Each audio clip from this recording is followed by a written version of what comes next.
Welcome Waffle Bowl Hat. Oh.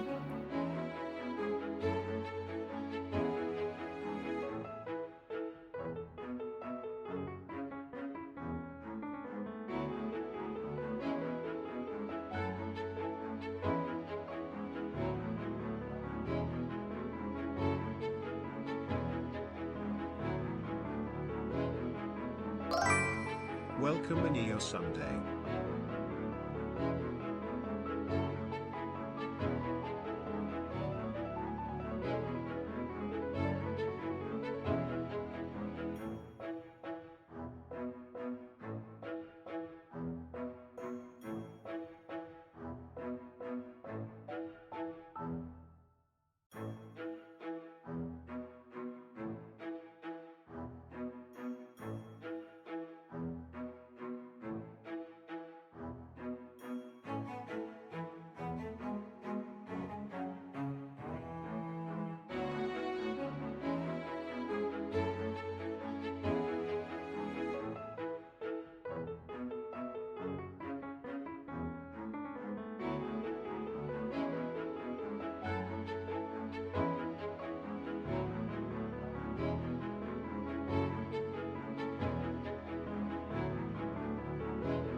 I gotta really think about this.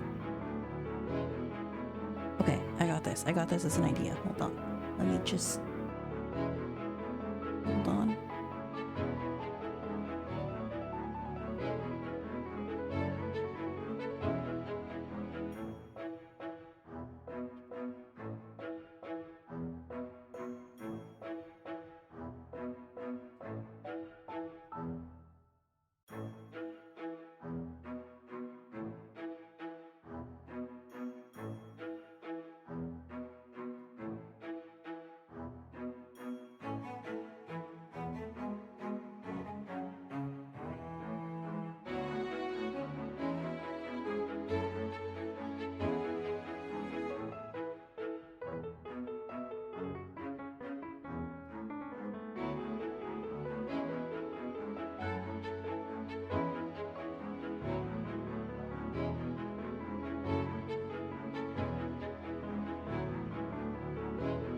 I'm hungry.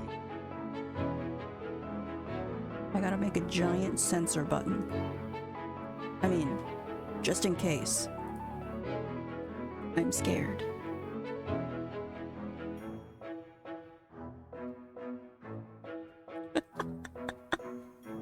Okay, the sensor button looks good though. I should keep this for next time.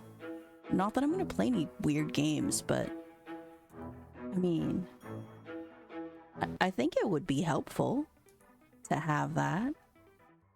I mean, at least I think so. So, let me start with the usual. Concardi, everybody. Welcome home. Hope you're excited for Speakeasy today. Should be fun. I see that chat is a little large here. No, it's okay. It's okay. You can stay there, I think. It should be fine. You'll just block quite a bit of the CG, but it'll be fine. Let me test the sensor button. In case I need it. Ah, perfect. It's a little fast, that GIF. If I could slow it down, that'd be nice, but it's okay. Is there a way I can do that here? I wonder. Let's check. Let's see if I can do something with it.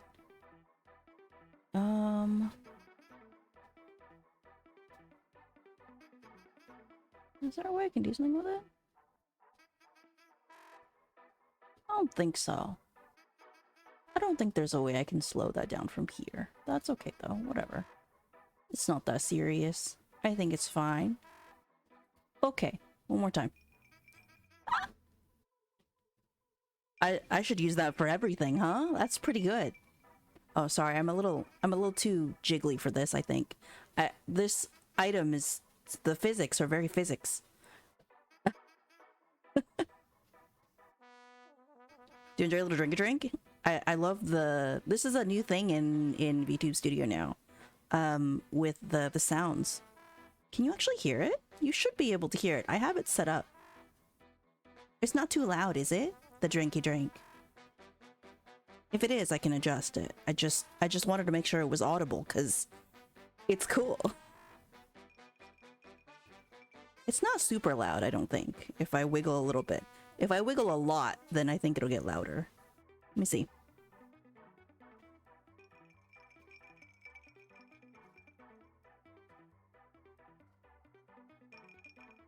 Okay, cool.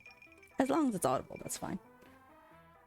Just hopefully it's not too annoying. Okay, I really gotta get to reading or else we'll be here for 5,000 years and ain't nobody got time for that. Just a little clinkle. Yeah, cool. I like the 1920s a lot, actually, so I'm pretty stoked for this game.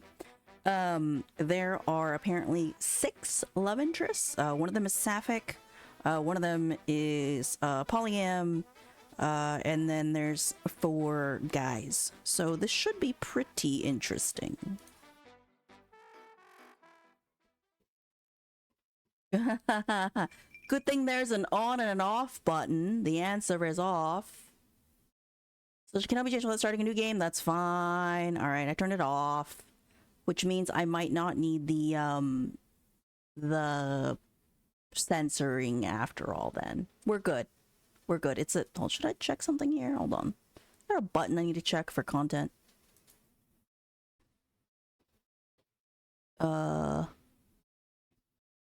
I mean, I guess. I think there's. Can I check mature rated game? Okay, I guess that's it. Not that. Okay, I think I checked a mature rated game. Okay, it should be fine. This game does have quite a bit of stuff in it, so it is set in the 1920s. So there's, you know, there's booze and an unhealthy relationship between men and women and lots of other things. So yeah, content warning for people. Hello, Orphe. Looks like we get to pick a skin tone. I like a little tan would be nice. A little tan. Work sucked today? What happened?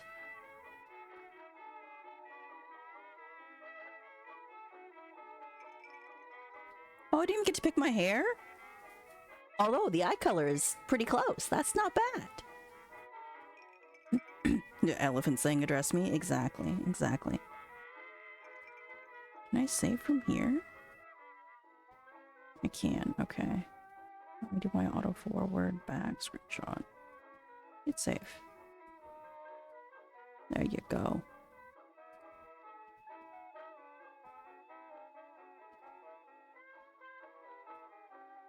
Been an argument because I didn't bring tater tot box to the fridge and I was doing dishes at the same time. They all know you're the only person doing dish, so it doesn't make sense why that was an issue. Yeah, exactly. And you get no breaks. That doesn't surprise me either. Yeah, I'm sorry that work sucked.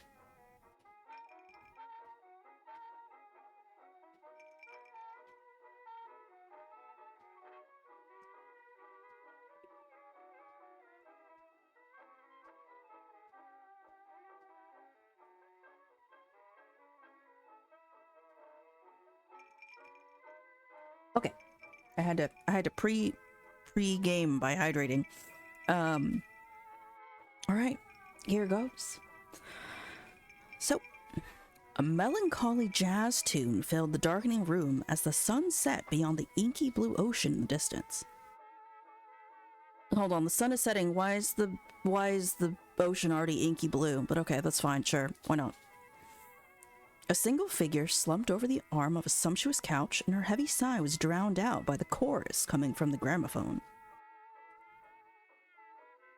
Her eyes drifted closed as the words of lost love filled her heart. Abruptly, the record scratched and skipped, and eyes the color of peach blossoms flew open. No. Why are we saying no, Evelyn? What's happening here? She lunged at the player and lifted the needle from the rune record. Oh, because it scratched. Got it. Okay. How could this have happened? She lamented the loss of her favorite record. The doors separating her from the outside world were thrown open. Buzzing, sharp electric light rushed in. The dreamlike atmosphere dissipated. Whoa, why is there real photos in this? Excuse me. Archie, I guess. Daddy, the most horrible thing has happened. Pumpkin, what's wrong? Tell me. My favorite record was scratched. Is that all? I'll have it replaced in the morning. She slouched back against the couch with a pout. But I wanted to listen to it now. Well, if it means that much to you, I suppose I can send someone out for another. Out for another what? Tell me you aren't overindulging our daughter again, Archie. Archie rubbed the back of his neck as if his wife's sudden words had slapped him. Have you forgotten what we've come here to discuss? Right, darling, of course. Archie wiped the indulgent look from his face and turned serious. Evelyn stared up at him oh god, I already can't read. God damn it. Evelyn stared up at him with bright, wide eyes. Is the 1920s magic or what? Because this feels like a mirror on the wall. Yeah, it is the 1920s. Yeah, that's this game is set in the 20s. What is it, Daddy? Well, this matter. It has been some time since the subject was last broached, but your mother and I have come to a very serious decision. Evelyn's expression turned from confusion to joy at her father's pause. She grabbed his hands excitedly. You changed your mind, so now I can go to Lake Como for the summer. No, you spoiled thing. You'll be married by spring. Evelyn froze, her mouth agape. Oh, this must be some sort of joke they're playing on me. That's quite funny, Mother. What on earth could be funny about this? You mean, you're not... But Daddy! She threw herself into her father's arms. As he patted her back affectionately, his wife's fiery gaze burned into him. He cleared his throat. This is for your own good, Pumpkin. Don't lie to me. This is just about the business, isn't it? Don't speak so disrespectfully to your father. But... Archie pushed his daughter away by the shoulders. So help me, you will do as we say. Evelyn fell silent. She could count on one hand the times he had raised his voice toward her. Married? How could they do this to me? Daddy, please! Please don't make me!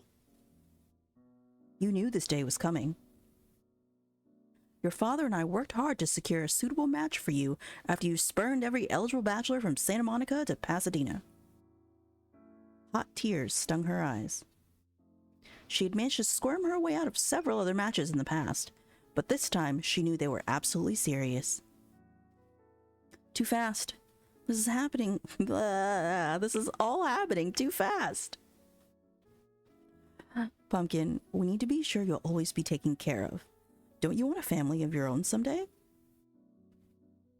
I already have both of you and Uncle Harry. I don't need more family.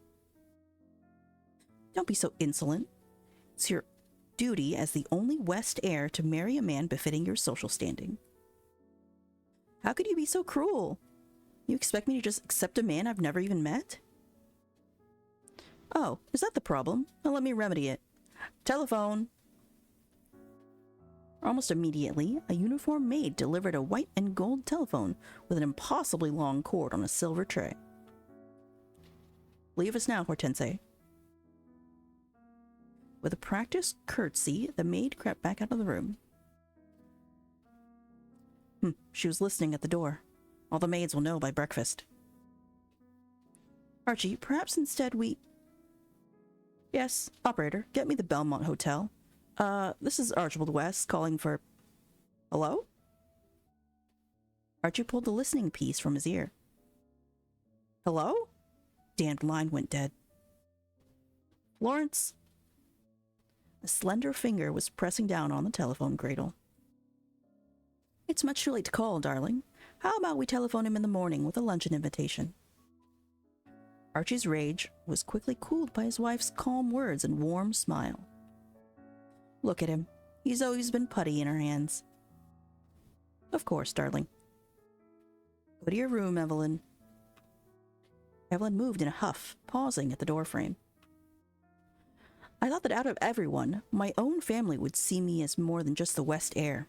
It's clear now that I was mistaken. She slammed the door behind her. Lawrence exhaled a deep sigh. That was even harder than I'd expected. I know, dear. We're doing the right thing, aren't we? Of course we are. We're doing what parents ought.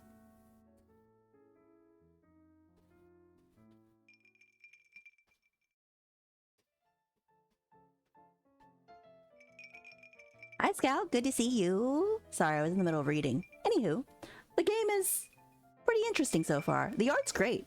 I like the stylization of everything. Looks good, looks good. We're gonna see how Evelyn is, I guess. She's obviously not super likable.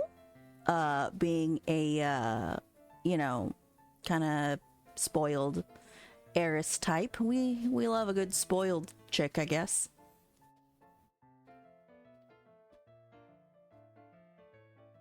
Although it's really strange that her parents breakdances in the middle of the conversation. It's really interesting that her parents are depicted without sprites. They're just like cameo photos. But like I'm assuming I don't think the MC is Evelyn actually, but like she has a sprite and it's like anime style. I don't know. Like I think I would have liked there to be a illustrated cameo personally. That would have been nice. But if this character is not the MC, then I don't think it is. I don't think this character is the MC. I don't know. It's just interesting. It's a noir game. It's set in the 1920s. Yes. Is it noir as in like detective-y? I don't think so. Is it? I don't think so. I don't actually know much about it. This is like totally blind because it's more fun to run into to do a visual novel blind. So yeah. We'll see. I did make a censorship keybind toggle thing just in case. And then I turned all the adult content off from this game.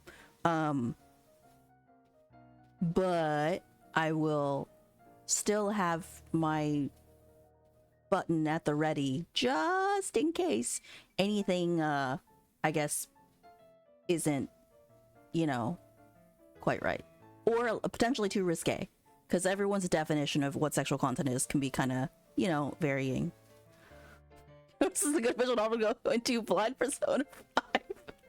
What is it, Neo? It's in June.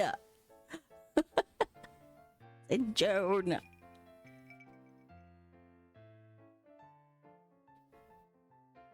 All right. Evelyn collapsed into her bed and sobbed into the sea of feather pillows and satin. Oh, she way too spoiled. The outpouring showed no signs of slowing, even when the door opened some time later and a soft voice called to her.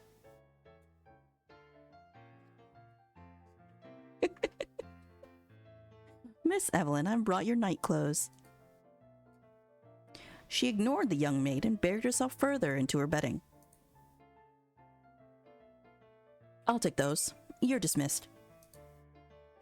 Evelyn's back tensed at the sound of her mother's voice. I thought you sent me away. So I did. I never said I wouldn't follow. Get up. Her mother's tone left no room for argument. Evelyn pushed herself up and sat on the edge of the bed. Put this over your eyes. You'll regret it for the rest of your life if you see your fiancé for the first time with a swollen face. Florence pressed a cool towel into her daughter's hand. Evelyn's shoulders shook from a fresh wave of sobs after hearing the word fiancé. Mother, please, I'm not ready. Enough. We've doted on you too much. My mother would have turned me out of her home if she'd ever heard me speak the way you do. I'm sorry.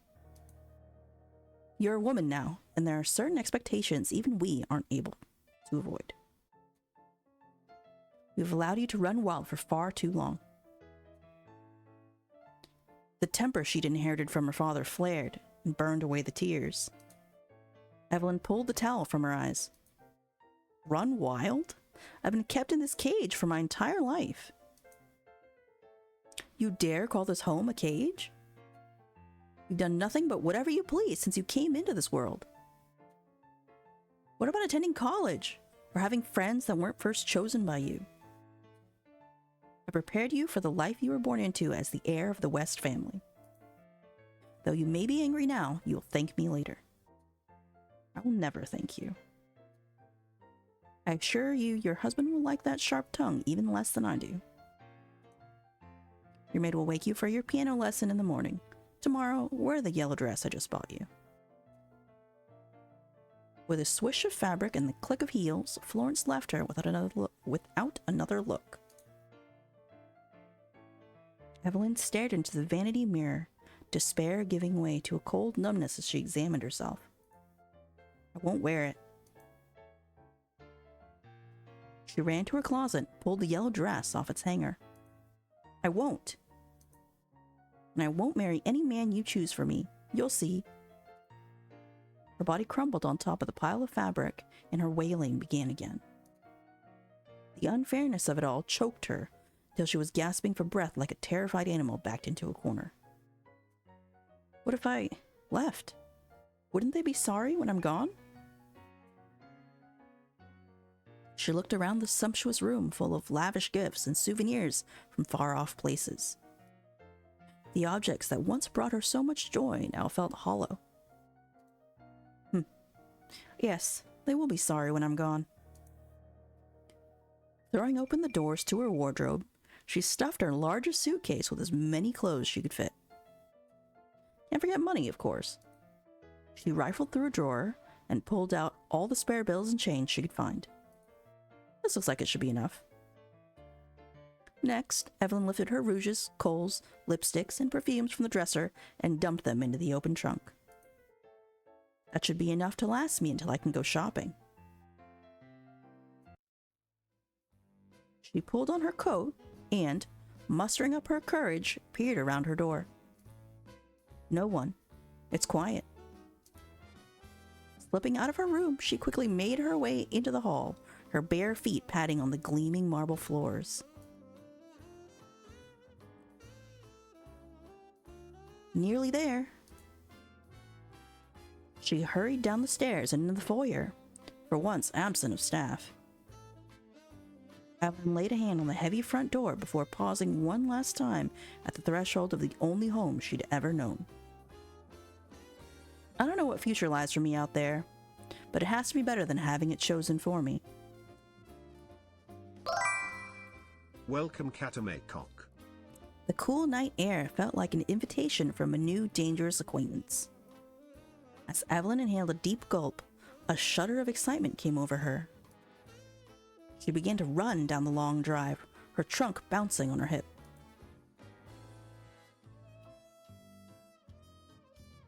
Almost there. Hopefully George is sleeping like always. She crouched low through the wrought iron gates to avoid the gaze of the snoozing guard. Rounding one last corner of hedges, and she was out. I did it. I really did it.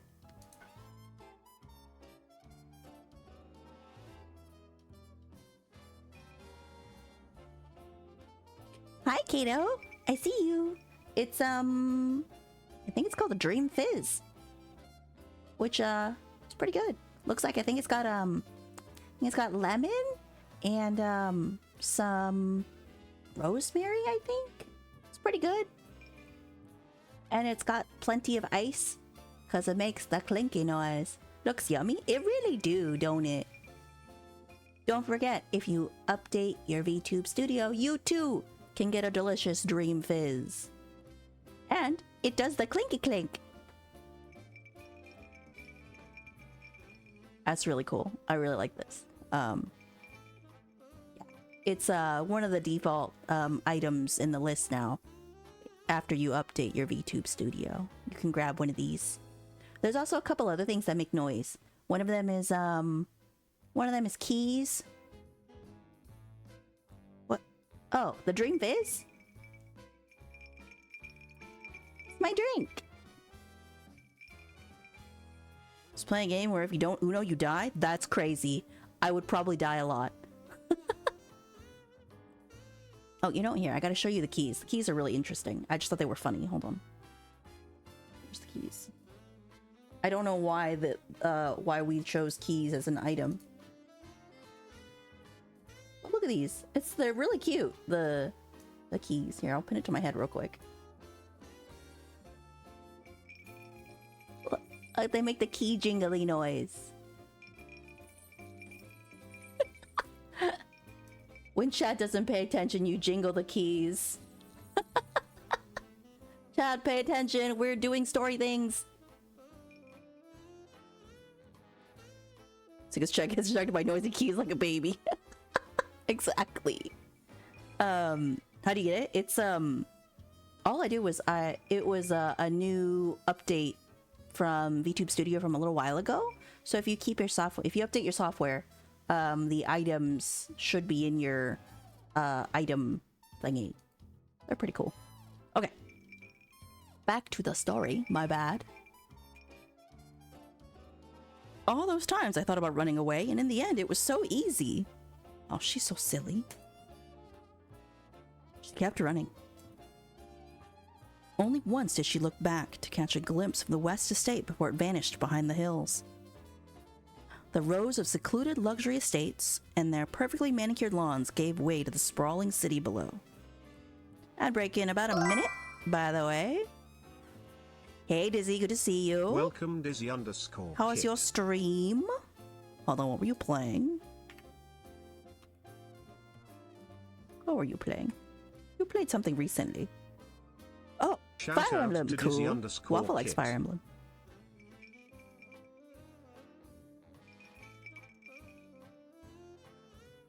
The buildings around her became taller, and the streets brightened with light spilling out from hotels, restaurants, and glittering storefront window displays. Evelyn felt a few droplets of water land on her forehead. Oh no! All of a sudden, the rain began to pour in buckets. Just what I needed. The one time a year it rains in Los Angeles.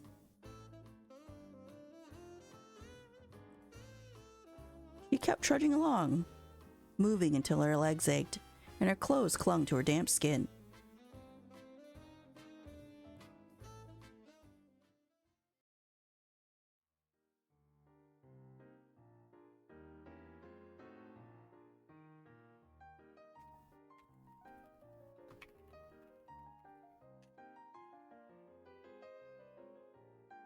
Why is she yelling?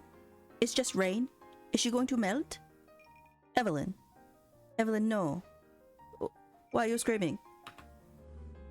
Oh, a car passing by ran through a muddy puddle, soaking her from head to toe. She kind of deserved it, let's be real. My clothes are ruined! The car sped off without slowing down. I'll have to go buy a new coat tomorrow. This silk will never come clean. Now desperate for a place to clean up, as well as to spend the night, she squinted at signs for any indication of where she was. The ads.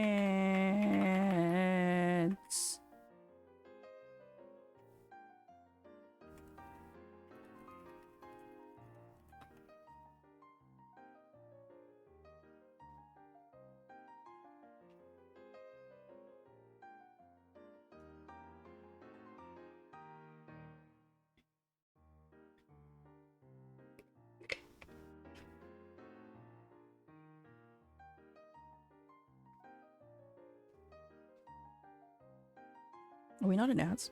Are we in ads? Hold on. Why is my thing gone now? Hold on a second. Apparently, I have to pull up Stream Manager because I am being silly and cannot tell if we are in ads or not. Gosh darn it. Here you go. On my yacht. There you go.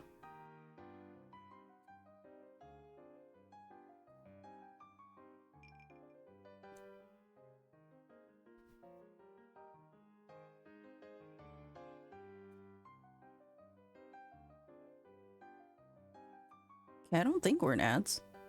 Now I'm confused. I thought we were, and now I think we are not? Hold up. Who's in here? I think everyone's subbed right now.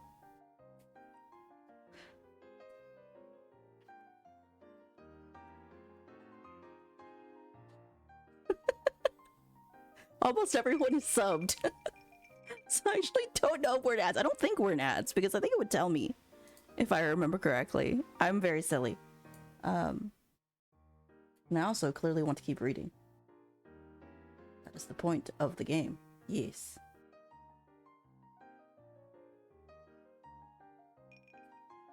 I think it's fine. I think it's fine. It's fine. We're gonna keep reading.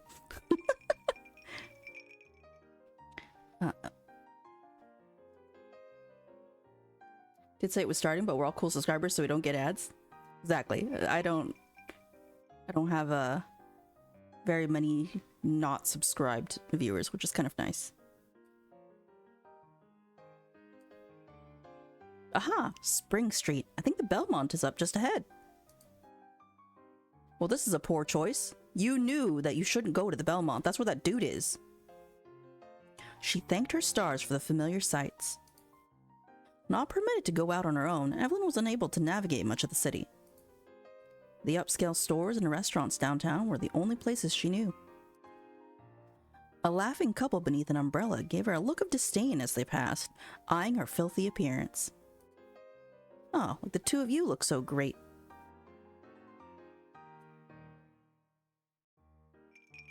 Oh, we're back from ads apparently. Good thing nobody was in ads. Hello everybody, we're good.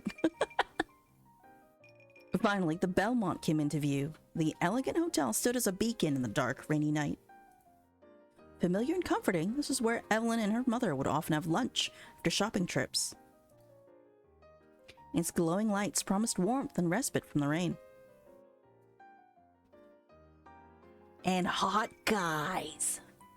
She confidently strode to the front doors, but rather than welcome her inside, the doorman blocked her way. Move it along. Excuse me, but I would like a room for the night. There are no vacancies. Step aside. But that makes no sense. I am in dire need of a room. Just then, the doorman held the door open for an approaching couple. Welcome, sir.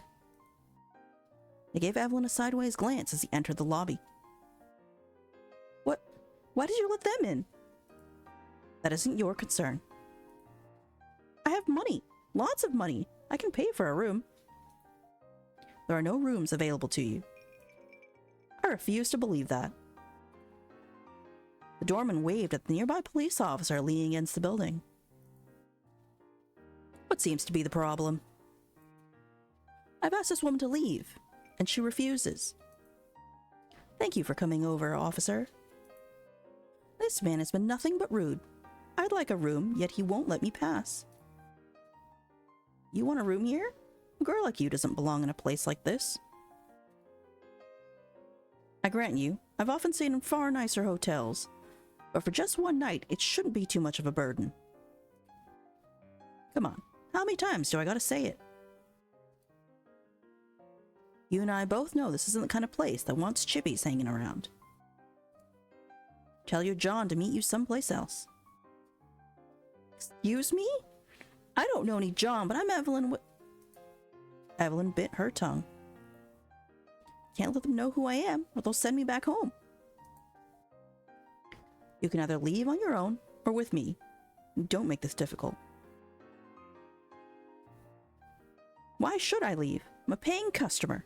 Or, rather, I would like to be, if you would just let me. He caught her by the wrist, his nails digging into her skin. Ow, you're hurting me. She tried to wrench herself from his grasp, wincing from the pain. Listen here, Tart. I already warned you. Oh, Mr. Harlow, sir.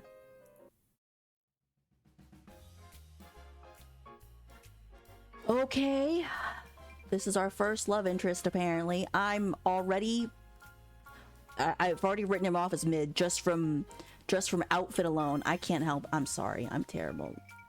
Right now, probably mid. Probably not someone I'm going to chase. We'll see. Once we meet all the love interest chat, we'll decide. I will let you guys vote. But I still have the veto right, okay? Anyways. Funny part is, most of my roleplay characters, I usually go for guys that look kind of like this. With the hair and eyes specifically. The rest of the outfit, no, that's not gonna work. His tie's rumpled, you see it? It's like, hold on. See? His tie's like rumpled, and his shoulders are way too broad for his face. My bad. Go back. Sorry. When the officer and the doorman froze, Evelyn looked up to see a debonair man strolling up the steps. His shoes were polished to a mere shine, and his suit was perfectly tailored, details Evelyn was trained to notice. I have a type? Yeah, my type is you! There's a coat, you silly ice cream! No! His coat looks... It's still broad! It's too broad! Not everyone can be a twig. No, but it's like not, you know, it's not like proportional. That's what I'm trying to say. It's not proportional. But the handsome curve of his lips and sharp look in his eyes were not like anything she'd ever seen. The man nodded at the doorman as he sparked up a cigarette. Gentlemen. His name would be Vincent, huh? He looks like a Vincent. His neck probably isn't even itchy. I agree. He flashed the officer a charismatic smile. The officer loosened his grip on Evelyn slightly, catching the man's attention. Please, don't let me stop you. Although it's a bit rude not to extend the invitation when it's my own girl you're fondling. What? Oh no, it's not how it looks, Mr. Harlow. Sir, I had no idea she was one of yours. Evelyn shook free of his grasp, rubbing her wrist with a scowl. Before she knew what was happening, she staggered back a few steps, finding herself pressed against the suited man's chest, his heavy arm across her shoulders. That tie's killing me.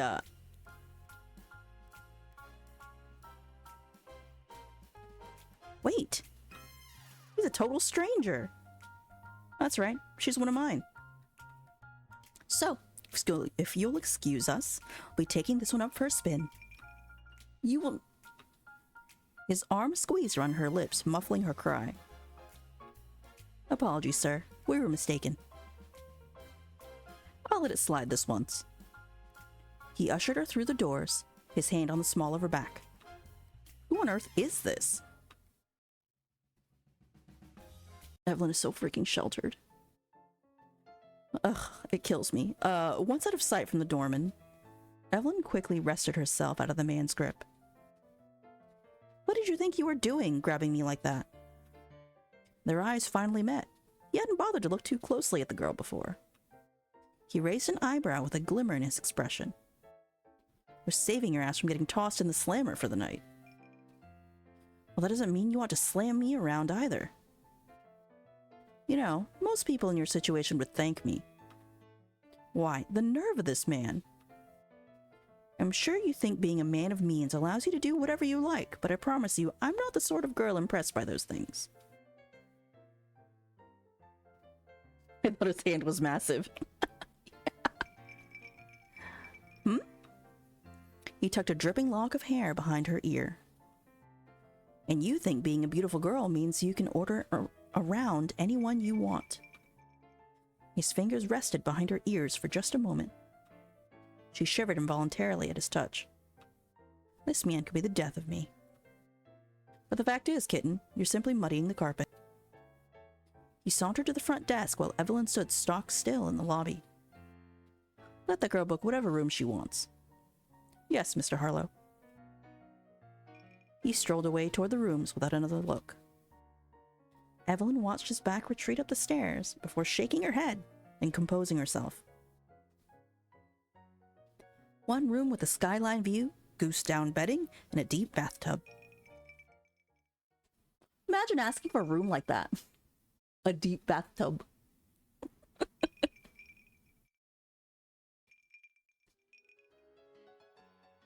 Hotel room looks fine. I don't love the fact that the chandeliers are there, but that's because I have modern sensibilities, not 1920s sensibilities.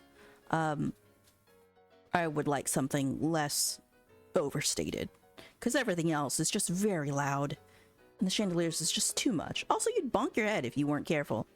I would be the person to bonk my head. Why is she moving? Oh. She kicked her feet against the sheets in joy. Cute.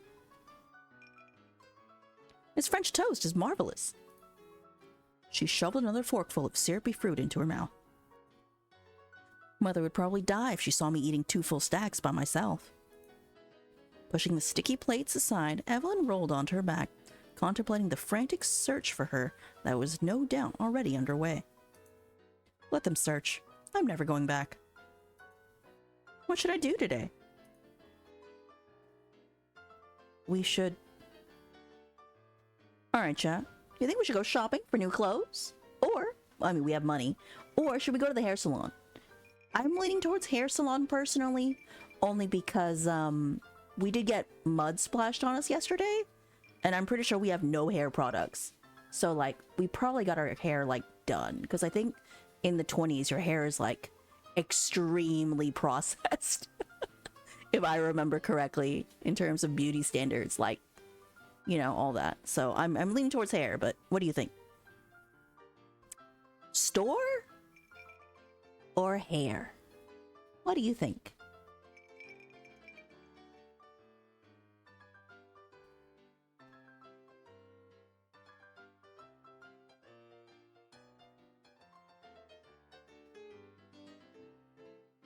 We thinking hair salon?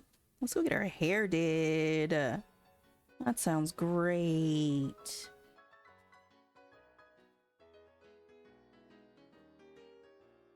Yeah, everyone has their hair embalmed until it's full rigor mortis. Basically. Like those waves, you know what I mean? I feel like it's like a whole helmet of hair. It's crazy. Anyway, hair salon. Evelyn propped herself up on her elbows to see her face in the mirror. She ran a hand through her long brown hair. Anyone would recognize me like this. She held up her hair in her reflection, trying to imagine it shorter. Guess I have to cut it. Wasn't until the 60s that people began wearing loose hair without product? Then technically it's not super accurate to let this character have long hair, but okay. Wind flames are especially dangerous. Yeah. Last night's rain had coated the city in a clean, fresh sheen.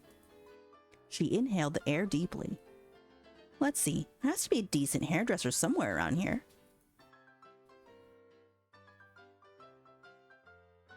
She strolled for some time, keeping an eye out for fashionable women who might know where to get a coiffure. Finally, a sign reading Women's Cuts and Color came into view. She sidestepped a puddle with a spring in her step. Peering into the window, she saw a gorgeous woman with peroxide blonde hair.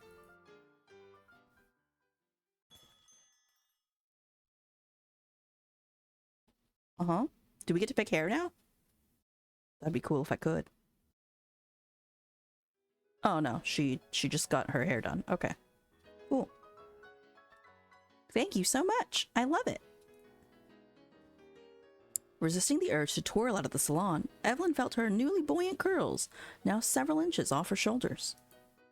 She caught sight of her reflection in a parked car window. And so blonde!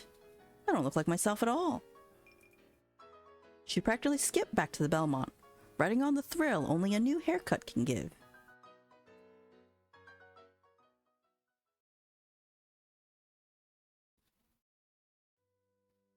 I look too good to stay inside. She flopped on her bed, already bored of the lavish room. It's probably bad luck to stay in when you've got a new haircut anyway.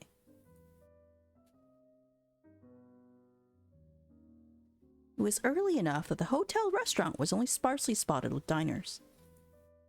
Evelyn breathed a sigh of relief that none of its patrons were anyone she knew. She seated herself at one end of the bar and hadn't seen a drop of liquor since 1920. A lemonade, please. Coming right up. Evelyn tried to avoid looking too self-conscious as she patted her curls what felt like the 100th time. I wonder if it's true what they say about blondes having more fun. Club soda and a lime. The woman equivalent of that new shoes feeling? I guess so. I don't know. Also, club soda and a lime's not bad.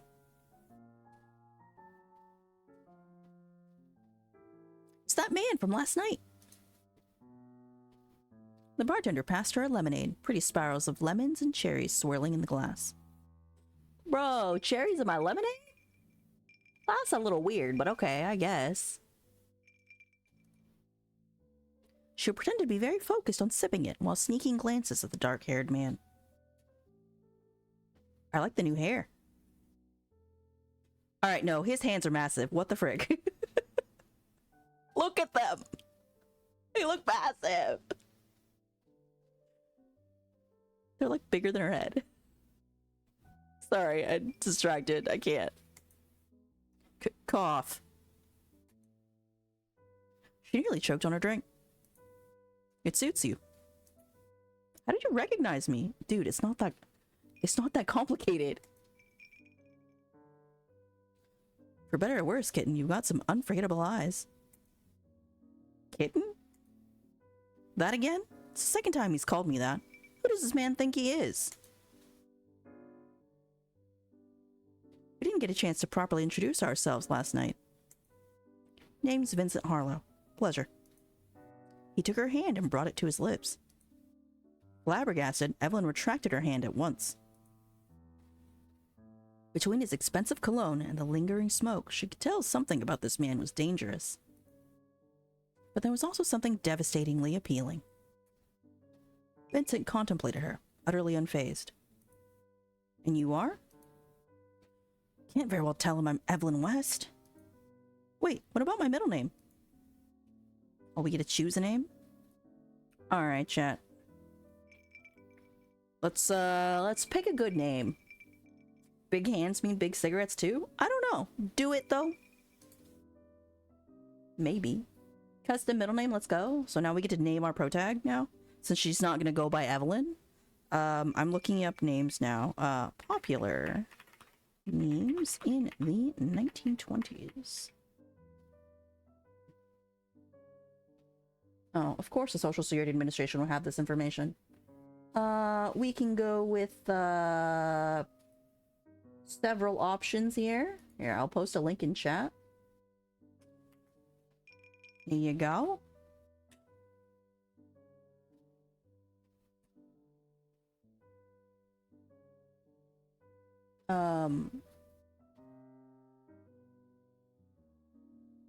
I thought Olivia would be in the top 50. It is not. Nice to meet you. I am surprised. I'm Milkshake. I actually like Olivia as a name. I don't see it in here. I went past 100 and still didn't see it, so it's crazy. So the top names, this list is like very, very long, which is really interesting that they have all this data. Go figure. Let's look at I'm gonna skip the top, like... I like more obscure names, so I'll skip the top 50. And then I'll go down and look. Let's see.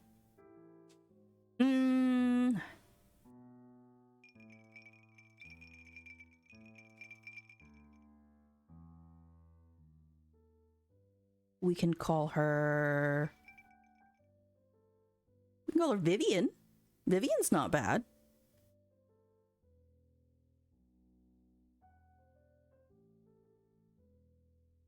Although I saw Ida, and now I want to call her Ada.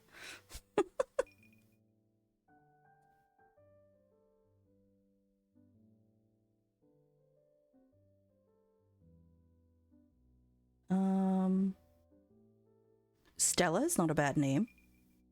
Vivian's great. I like Vivian's name. That's classy. Vivian's classy. But Evelyn Vivian West is... doesn't have a great ring to it. It's too long. I gotta think, but now I'm thinking about full name, because full name is gonna be important at some point, maybe?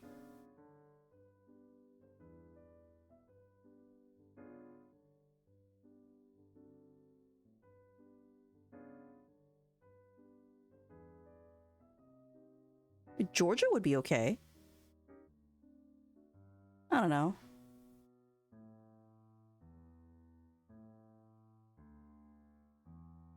I might go with Ada. Myrtle.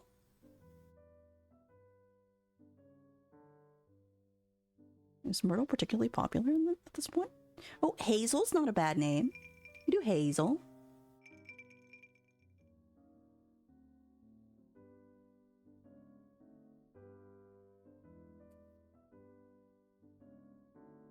I guess we'll do Vivian. Vivian. There you go. Now her name's Vivian. Alright. Is this going to come back to haunt me in the future? Possibly, because Vivian is a little bit difficult to say when you're reading it aloud with stuff, but it's fine. Vivian. He turned the name over in his mouth, savoring each syllable. I like Kitten better. Totally brazen. Just ignore it. It's nice to meet you, Mr. Harlow. Your drink, sir. Vincent took the glass and pulled a gold flask from his suit pocket.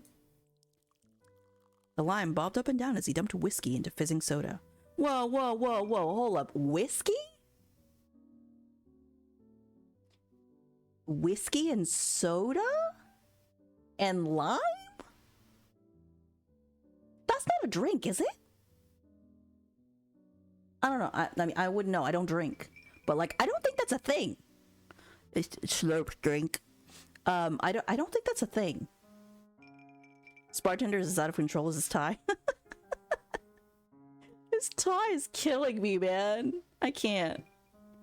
Also, I hate the fact that he dumped whiskey into his drink. I don't think that's right.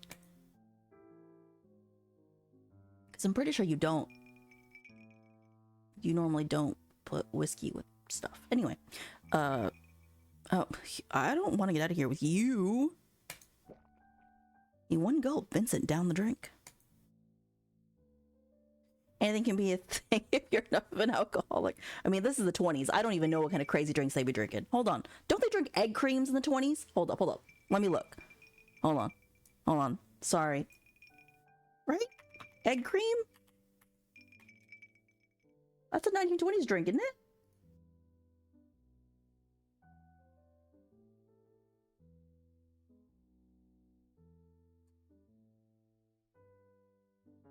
When's it from? Where are egg creams from?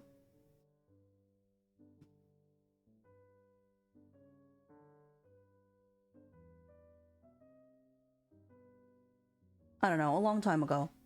Yeah, no, in the 20s. I was right. Frickin' Chad, would you drink an egg cream? For real, I wouldn't. I'm scared. It's, by the way, if you don't know what an egg cream is, it's milk, carbonated water, and, flavored syrup.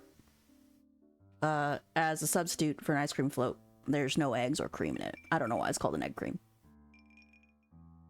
But, yeah, fear no yank. No, I would not, absolutely would not drink an egg cream. I'd probably do it like once. Did I do it once? I may have tried it once in my life. Maybe. I vaguely remember something like that. Anyway.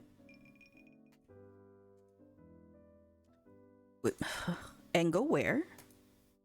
A place I know, not too far from here. That wasn't a real answer. Don't make a habit of following strange men to undisclosed locations, Mr. Harlow. He threw a few bills onto the counter with a laugh. Smart girl. You really don't know who I am, do you? I don't see why I should. We've only just met. Looks like I'll need to work harder on my bad reputation. Bad reputation? Didn't seem that bad. Vincent pulled out a gold pocket watch. I'm out of time. The band's probably setting up already. Band? Another couple bills were tossed onto the counter with a chuckle. For hers. That should cover a few more lemonades. Thank you, sir. With a wink and a devilish grin, he was gone, his broad back disappearing into the lobby. Excuse me, but do you know that man? Sure, miss. He's a regular here. I see. What did he mean about a band? Oh, you don't know? The bartender looked around before leaning in and lowering his voice. There's a jazz club down the street he's probably headed to. Real hush-hush place, if you know what I mean. Can't say I'd choose to stay here for the Friday night fish fry if I had an invitation. Jazz club? Vivian looked around at the listless restaurant.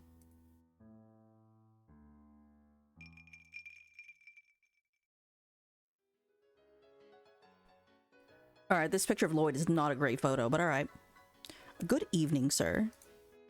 A chauffeur pulled open a door. Can I say chauffeur? God, chauffeur! Pulled open a door.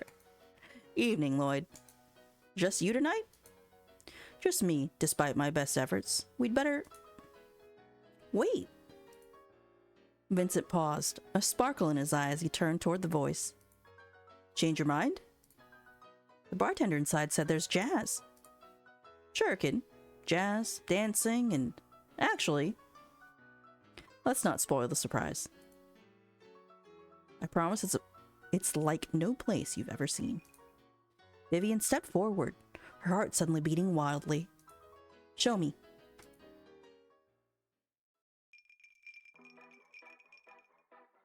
Oh, let's go! It's the intro!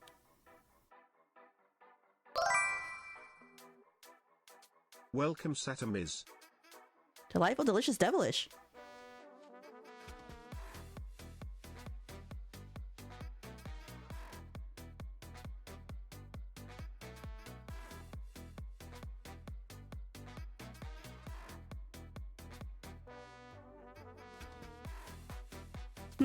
Can you guess which one is the poly route?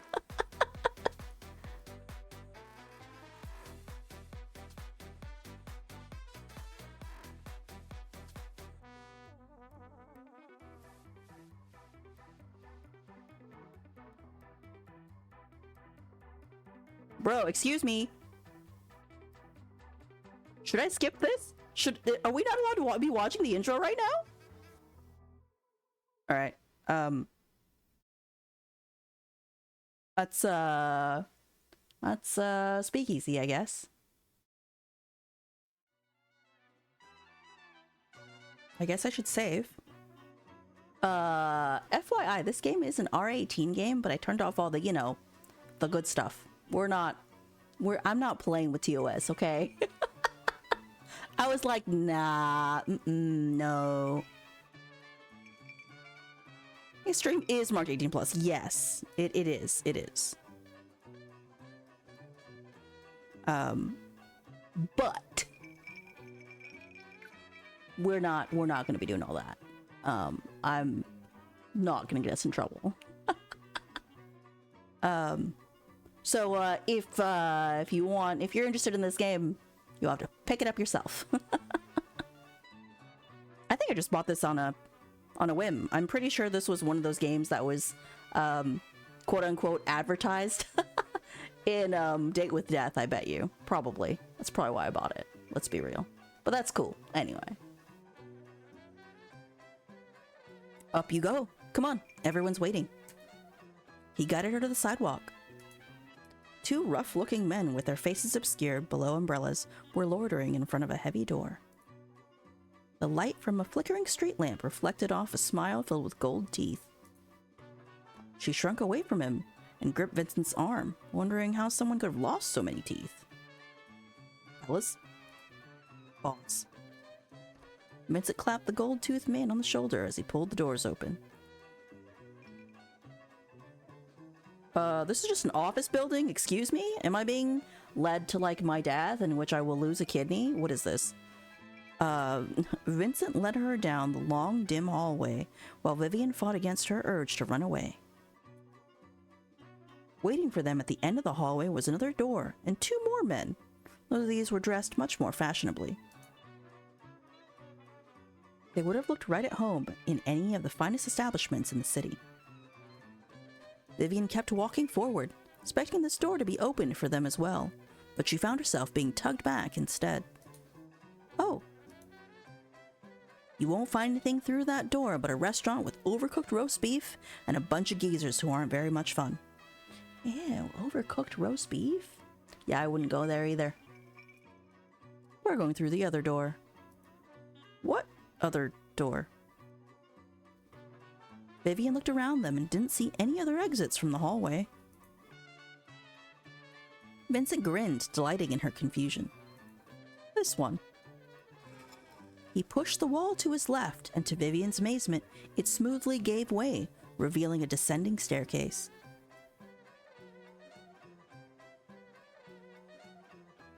What sort of place is this? She dropped Vincent's arm and retreated a few steps. Not getting scared now, are you, kitten? You think I'm going down into some dirty basement? You are quite mistaken, sir. Vincent's eyes narrowed. I have it cleaned every morning. Are you the facilities manager here? Sure, something like that. Another door opened at the bottom of the staircase and jumpy, vibrant jazz poured out. A couple laughing and falling into one another pushed past Vivian as they tried to climb the stairs.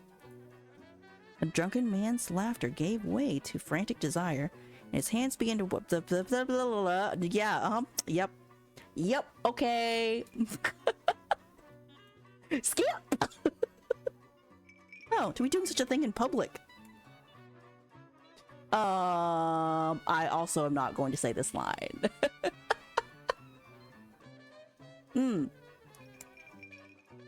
Vivian ripped her gaze away from the couple. Don't know what kind of woman you think I am, but... Vivian was interrupted by an elated scream when the man picked up his date and carried her toward the end of the long hallway. Just as Vivian was wondering what waited for the woman after she'd been taken away by her lover, Vincent swept her away toward yet another set of doors.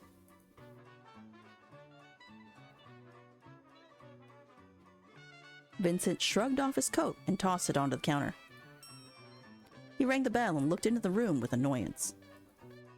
Do I have to do everything around here? A young man with tousled hair the color of violets stepped behind the counter, wiping sweat from his brow with a sleeve. Where's the girl who's supposed to be working tonight? Something came up. Vincent's face hardened. It's not what you're thinking, boss. If you break another coat check girl's heart and make her quit, I'm putting you on restriction. I don't think I've seen you around here before. First time? Yes, it is. What's your name, doll? It's Vivian. East. I'm sorry, Vivian East is wild. Alright, that's fine. Sure, that's stupid. That was close. I need to get used to using a fake name. You're stupid. You're so stupid. This Joker character, for real, he do look a little jokery, don't he? Milo leaned over the counter, Nice to resting meet his you. chin on his hand. I'm Milkshake. The light hit his striking golden eyes as the corners of his lips curled into a dangerous smile. I'm Milo. How about you save a dance for me once I wrap things up here? She's with me. Why don't you get your work done, kid?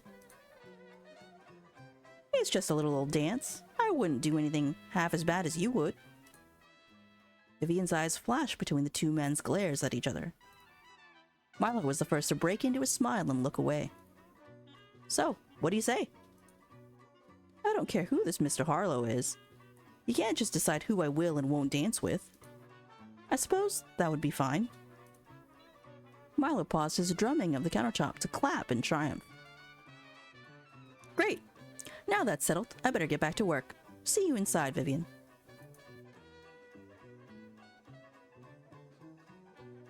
Just before they walked through the door, Vincent shot Milo one last threatening look. He's the coat check boy? Ha! Coat check boy. Yes, that's exactly what he is. Milo watched him disappear into the glowing grand salon before calling back over his shoulder. The young man's face had grown serious. No trace of the smile that had just been there. He rubbed the sore knuckles on his right hand before slinking back into the coat room. Since you stayed quiet like I asked, maybe I won't kill you after all. Milo picked up a straight silver cane and poked at a terrified man who'd been stripped to his boxers and undershirt. Although tightly bound and gagged, his swollen, bloodied face turned toward the sound of Milo's voice. But I'll come close. A muffled scream of terror escaped from the man's throat as Milo slammed the cane into his ribs. Okay? Right, so there's violence in this game, obviously. I was just like, okay, we're beating people up now. Okay, sure, I guess. I don't know how I feel about this game yet, honestly. We're about an hour in, and we've met 2 of them. Normally I would have expected everyone to have been introduced by now, so that beginning exposition was kind of unnecessary. The whole, you know, you have to be married and then you're gonna run away and do all these things. Like, you could have made that bit a lot shorter. Actually, just started with her running off out of her house, you know, like in Medias Res or whatever. I think that would be really good. That's a dynamic way to kick things off in a way. And then you can always show how she's sheltered and spoiled in some other way, you know, throwaway lines, whatever. Narratively. Yeah. Interesting. Okay. Next! Now what's happening? Are we dancing? The cramped archway of the coat room door gave way to a grand ballroom. Impossibly high ceilings stretched above a polished, gleaming floor. Why is a speakeasy so big, and why have the cops not busted this joint yet? It's huge. A dance floor pulsing with bodies was situated in the center, with packed booths and tables lining its periphery. Vivian couldn't stifle the gas that escaped her lips. Cops in on it? Could be. Especially when it makes money, cops could so be in on it. Gorgeous women fluttered by in silks and satins. Men chased after them like butterfly catchers.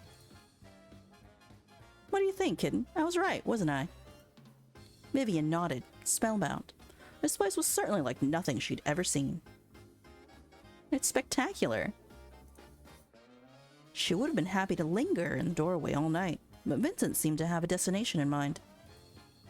He steered her toward the back, where a brass band worked the crowd into a frenzy from their stage. Towering palm trees dotted the floor. How did they get those inside? Vivian craned her neck to try to get a look at their uppermost leaves. We're up here. He fiddled in his coat jacket as they ascended the step before pulling out a nondescript key. Oh?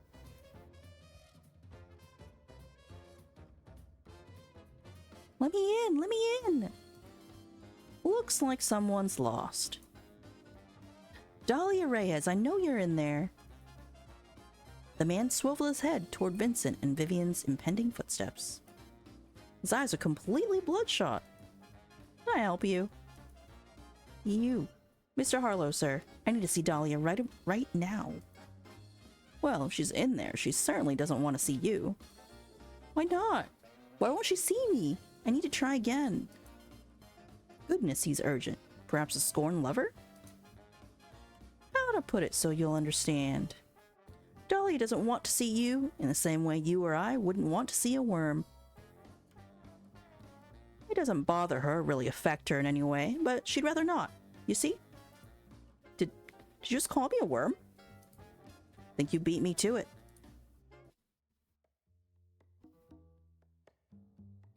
My God, could you keep it down out here? Some of us have work to do.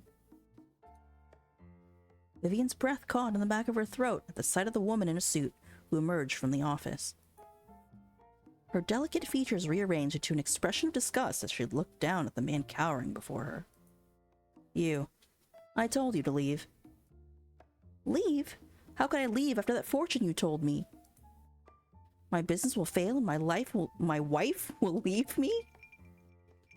What kind of crook are you to say such a thing? So, I'll get security. No need. You're right. I did leave something out of your fortune. He tilted the man's chin up toward her. His eyes glimmered with hope. Your wife has been having an affair with your brother for 8 years. Your son may very well be his. Everyone knows but you, and they laugh at you every time you turn your back. The man sank to his knees, his face crumpled in despair.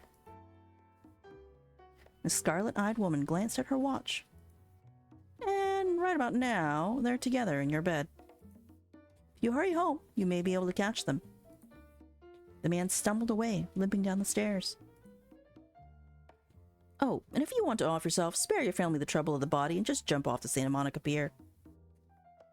I presume even someone like you would want your wife to be happy. She swept back into the office without another look. Dumbstruck, Vivian followed as Vincent led her inside. That was incredibly cruel. And what on earth was that talk about fortunes? Very well handled, doll. You even scared me. How'd you know the wife and the brother were together right now? An educated guess. The woman he called doll spoke without looking up from the thick ledger she was hunched over. Her emerald hair fell in sheets around her shoulders as she scribbled furiously. Who have you dragged in this time, Vin? Always a charmer. Vivian, meet my right hand. The woman finally looked up and met Vivian's eyes with a lucid gaze. She was eerily beautiful, with finely carved features and a stare that made Vivian feel transparent. It's lovely to meet you, Miss... Just Dahlia. Dahlia Reyes. Dahlia. I've always liked those flowers. Vin, did you need to bring another one up here? That's what the private booths are for. I've had enough distractions for the evening. Private booths? She's not that kind of Des. I rescued her from the clutches of a dastardly boredom just moments ago. Dahlia lit a cigarette at the end of a long filter, looking supremely bored. Dastardly. Boredom. Can be fatal, you know. Dahlia sighed and shut her ledger. I can see I won't be getting work done until this charade is through.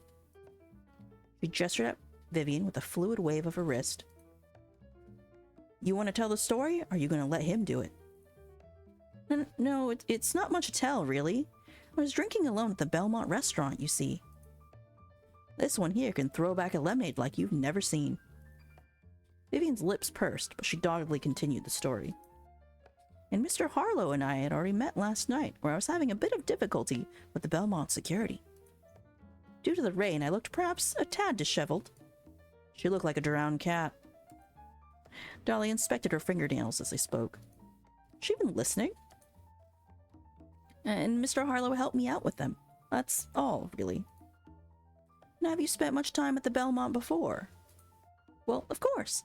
I've eaten there with my mother many times before. I suppose they couldn't simply recognize me with my ruined clothes. With your mother? What's your last name? Rats. I said too much. It's, no one we know. She's some out-of-towner from San Francisco. Wasn't that right, kid? Why would he lie for me? Yes, that's right. We come down here often to visit our cousins. Dahlia raised an eyebrow with a skeptical look, so Vivian quickly continued. Since I'm not from here and all, I only knew how to get to that one hotel by heart. And still that doorman turned me away. Some nerve. Then, to top it all off, he called over an officer to send me away like I was some sort of vagrant.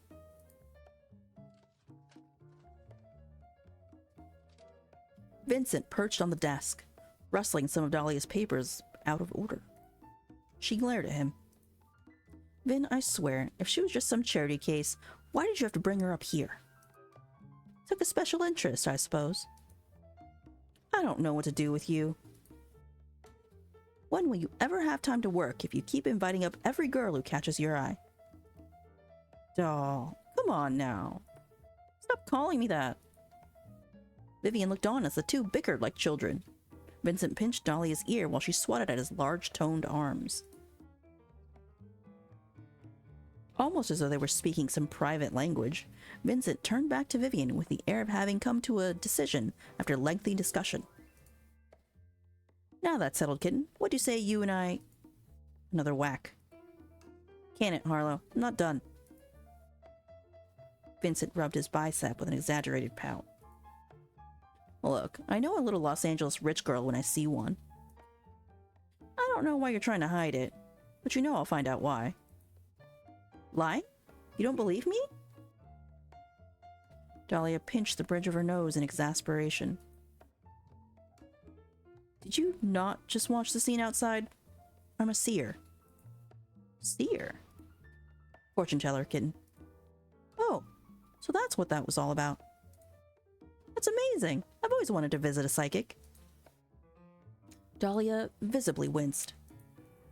But wait, what does a facilities manager have to do with a psychic? What's so funny? You're incredible. Dahlia rolled her eyes and returned to her ledger. Kitten, come here. He pulled her to the wall of windows overlooking the sea of dazzling people on the floor far below. You see that? All of that is mine. Yours. Welcome to Harlow's, kitten. Oh! And I called him the facilities manager. I see. I'm sorry I misunderstood. My goodness, you actually own this place. Own is such a small word. This is my creation. She snuck a peek up at him. His sharp jawline and strong nose created an impressive profile. Traces of a smile lingered on his lips, and he seemed perfectly calm in his control over the debauchery ensuing below. But his eyes were anything but peaceful. Some kind of fire was raging in them. He's like a ruler, surveying his kingdom. Your only job tonight is to have fun here, all right? You need anything, you just find me or one of my men. You're not coming down with me? He has work to do. So she was listening after all. I'll come check on you later. How's that? Vivian inhaled a sharp breath of excitement. Now get down there and go see it all for yourself. Okay. With a buzzing feeling of both fear and thrill, Vivian exited the office. The door closed behind her. Dahlia joined Vincent at the window, and together they watched the girl take the stairs down, 2 at a time. Vincent lit his own cigarette, and they both took long drags before Dahlia broke the silence. What did you bring her up here for? You didn't even try to kiss her in front of the windows like you've done with all the others. Perhaps I did plan on it and was only being a gentleman because you were in the office. Like that's ever stopped you before. There was a twinkle in Vincent's eye when he caught sight of Vivian twirling on the dance floor down below. I don't know what you're thinking here, Vin, but you do know an ordinary girl will get eaten alive in this place, don't you? Trust me, that is no ordinary girl.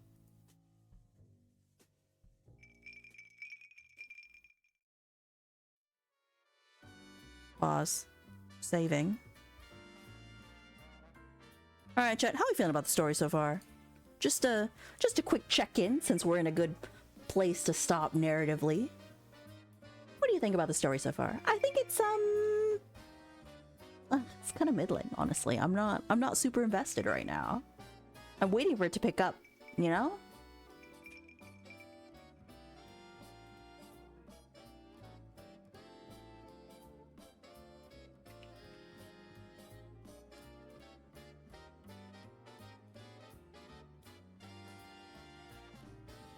It's been okay, but it relies mostly on the aesthetics.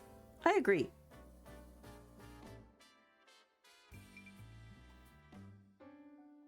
Waffle, this is not period prawn. That would be Peaky Blinders, my friend. As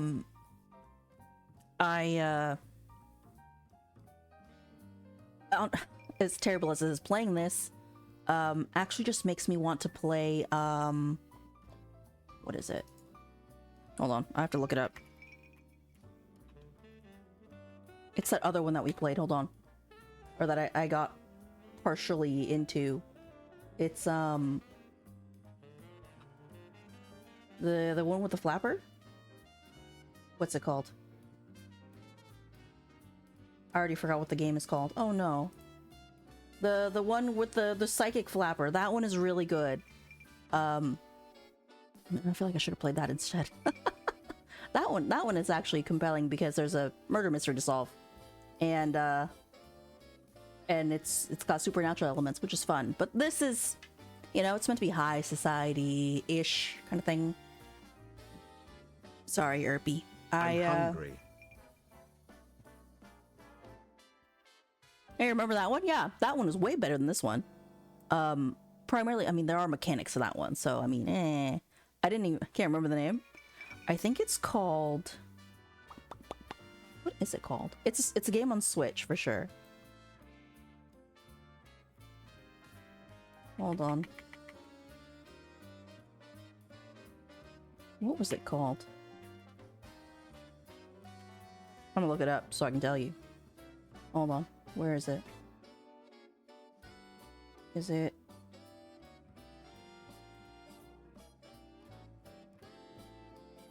Hold on. I actually have to check Google because it's being silly.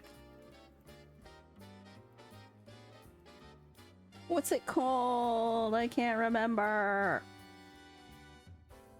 Wait till I find it. Wait till I find it. I'll tell you in a hot second. As soon as I find it.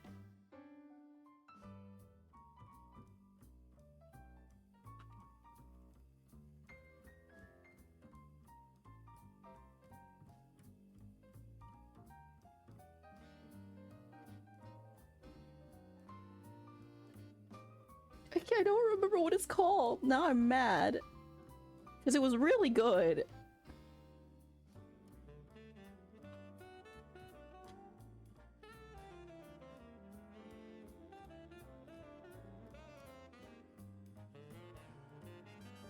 I actually don't remember what it's called. Now it's going to kill me until I figure it out. I'll look it up later. Somebody remind me to look up the 1920s flapper murder game. It's cool. Anywho, the band is on stage, apparently. That's cool. It's also new. Ouch.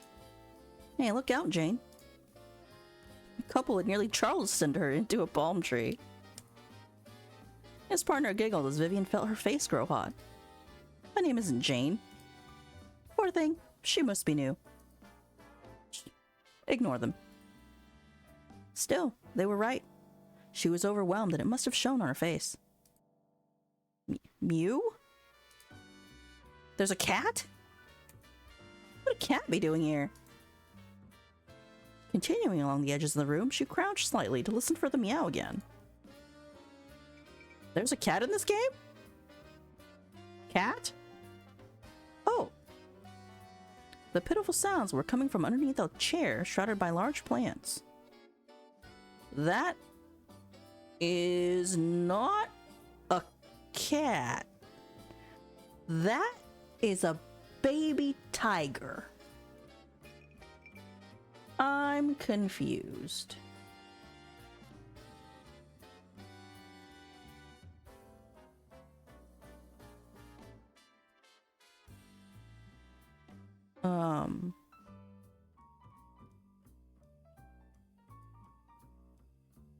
Hello there, little one. Aren't you a cutie?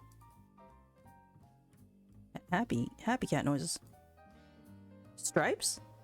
Could this really be a baby tiger? It's a baby tiger, bro. How did you happen to end up here all alone? Are you lost?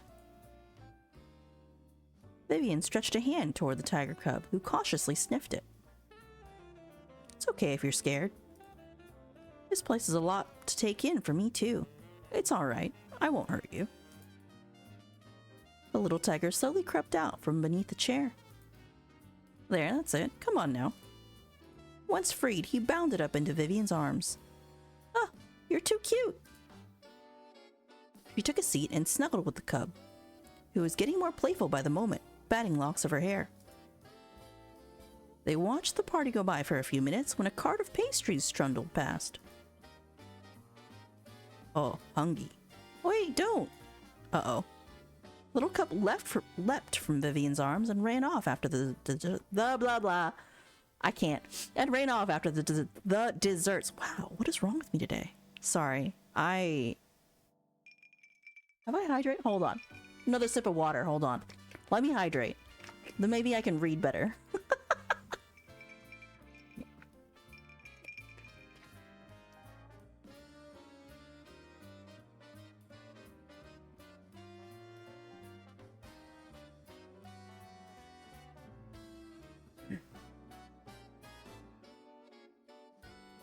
Okay.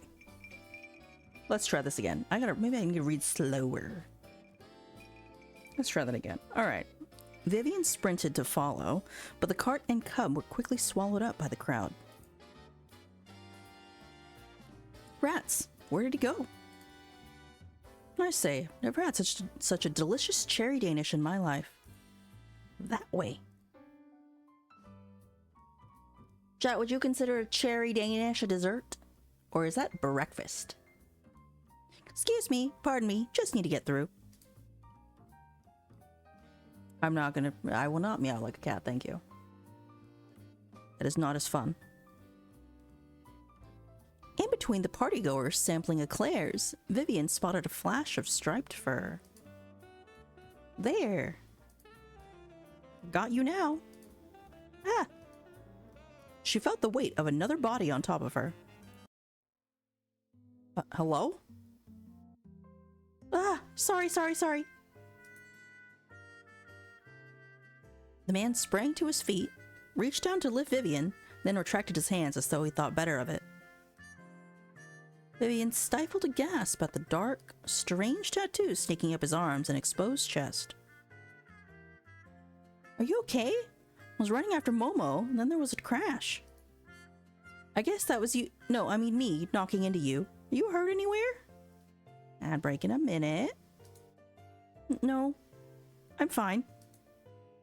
She managed a small reply, but couldn't tear her eyes away from the tattoos. His skin. Never seen anything like it.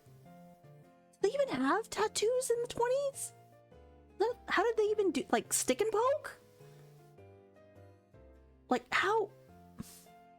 I don't want to go looking into tattoo history. I don't. This game is going to send me on a Google rabbit hole, and I cannot afford to do that right now. Momo!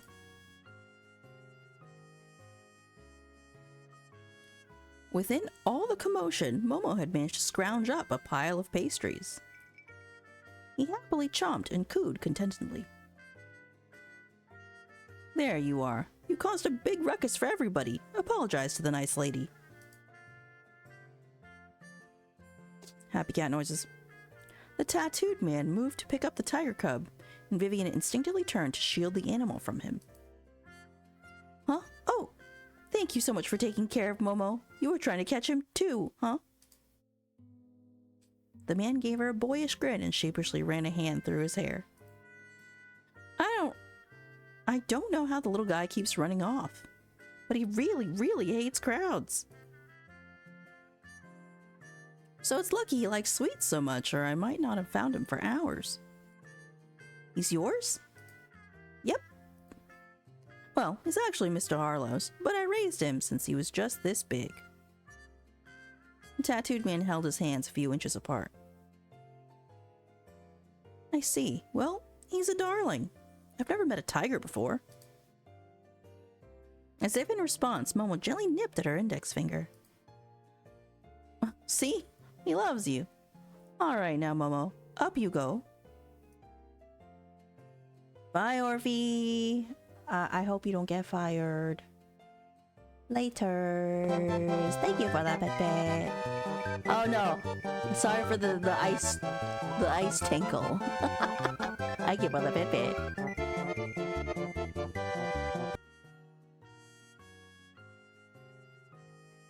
He scooped up the cub and held him easily in a single hand. Momo chirped in delight, nuzzling the man's wrist. Ah! What? Are you more? What are you guys doing? No, Chad! This is what we do in ad breaks. No!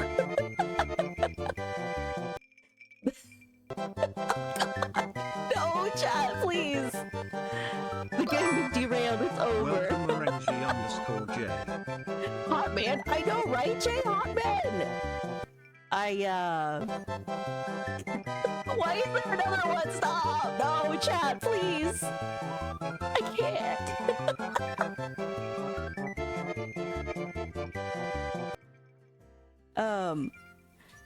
Jay, I picked up this game a while ago, and they really are all different flavors of hot, but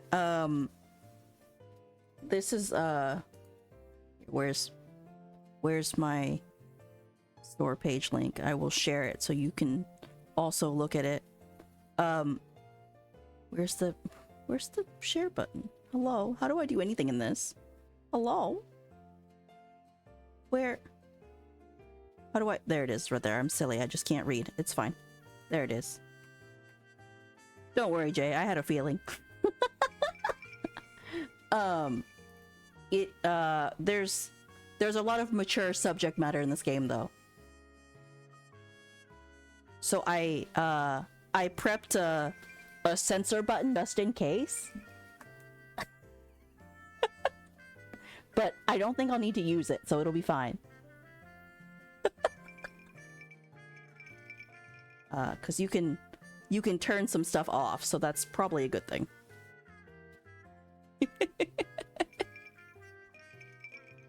But so far, I don't really have a favorite love interest character yet because we haven't met all of them. The lineup, I know the lineup is pretty decent. So, we haven't even met them all yet, which is the crazy part. Welcome back, Ramads, everybody. I am hoping we will meet everybody by the end of stream today, because if not, that's not great writing, you know? Alright. Can I romance them all?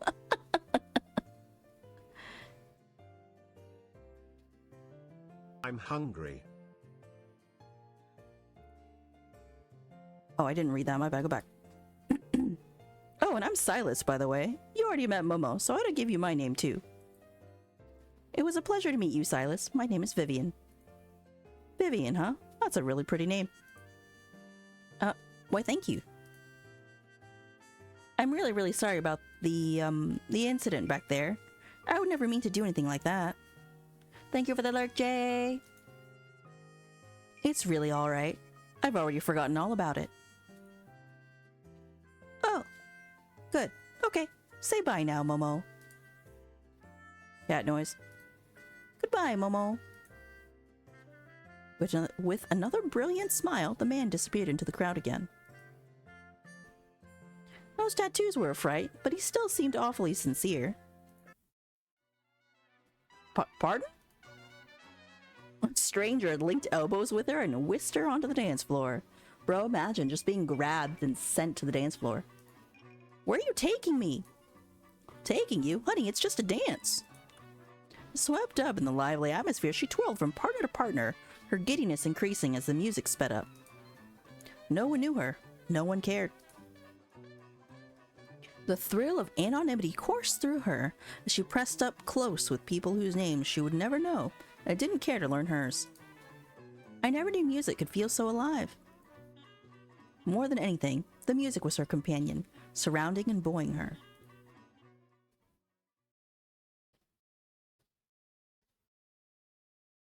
Okay.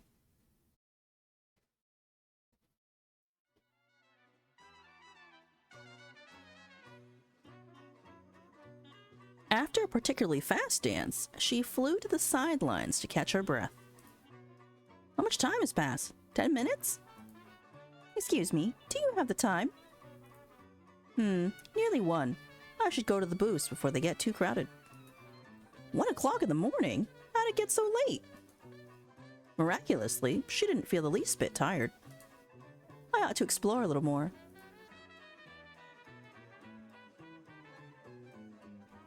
Look at all those bottles.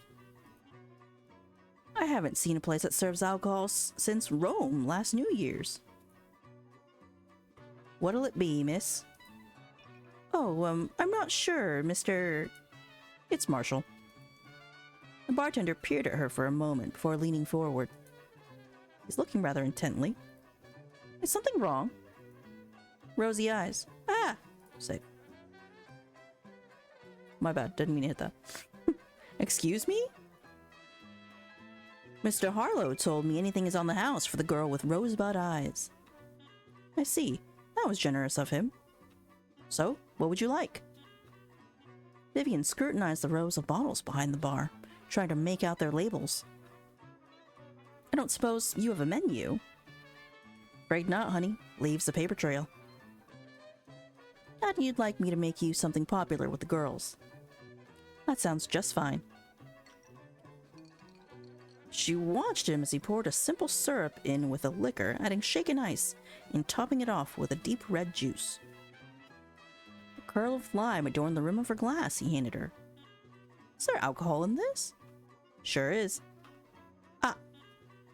I can make you another if you prefer. Virgin. No. I'm here to do as I like, aren't I? Mother's not here to watch over every sip as though I'm at church. Vivian gingerly took a drink. Her eyes lit up. You can't taste the alcohol at all. It's sweet all the way down. Well, that's the idea. The music shifted from its upbeat jazz to a more languid, dramatic tone. What's going on? Must be showtime. Oh, is it all right if I take this with me? Honey, you can drink in the powder room for all I care.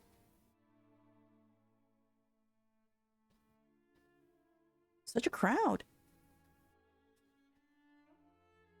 One by one, beautiful women emerged from behind the velvet curtain, decked out in feather and sequin costumes that glittered beneath the bright lights. Oh, hold on. I gotta get the sensor ready. I'm scared, chat. Are we gonna have scantily clad women in a minute? The audience roared in its enthusiasm. Okay, hello? A figure emerged from the crimson curtains, bursting onto the stage in a swirl of gravity-defying leaps.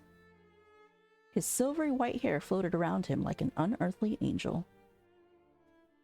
The crowd roared as the obvious star of this number commanded the stage.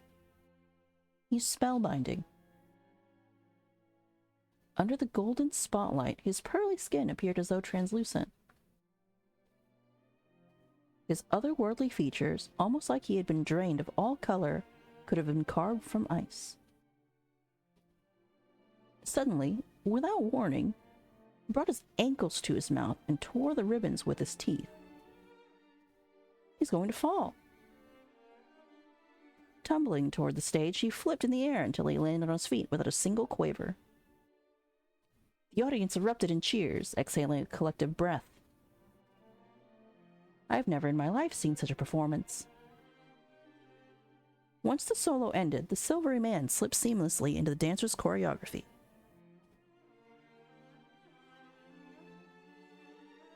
At her side, Vivian noticed a figure staring just as intently at the stage as she was.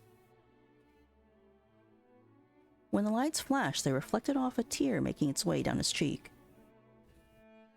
She returned her gaze to the stage. Moved to tears? I can't blame him. It's a marvelous performance. When she looked back at the man, the place he'd been occupying on the dance floor was empty, the crowd moving forward to fill in the emptiness. Vivian looked around, but her curiosity quickly waned as the dancers started a new number. She was unable to tear her eyes from the stage for the rest of the performance, her heart racing as she watched.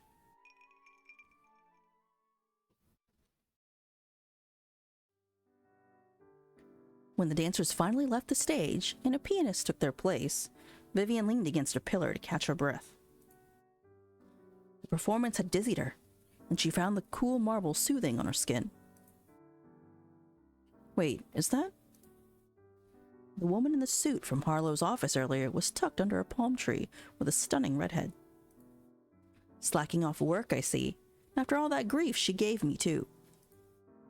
The redhead tossed her hair and fondled Dahlia's cuff. Dahlia slowly drank down the dark liquid in her glass as they murmured closely. She tucked a strand of hair behind the woman's ear. A sweet smile spread across the redhead's face. What could such a cold person have said to make her smile like that? Vivian surreptitiously moved closer to listen. I was hoping to get some time alone with you. You will, soon.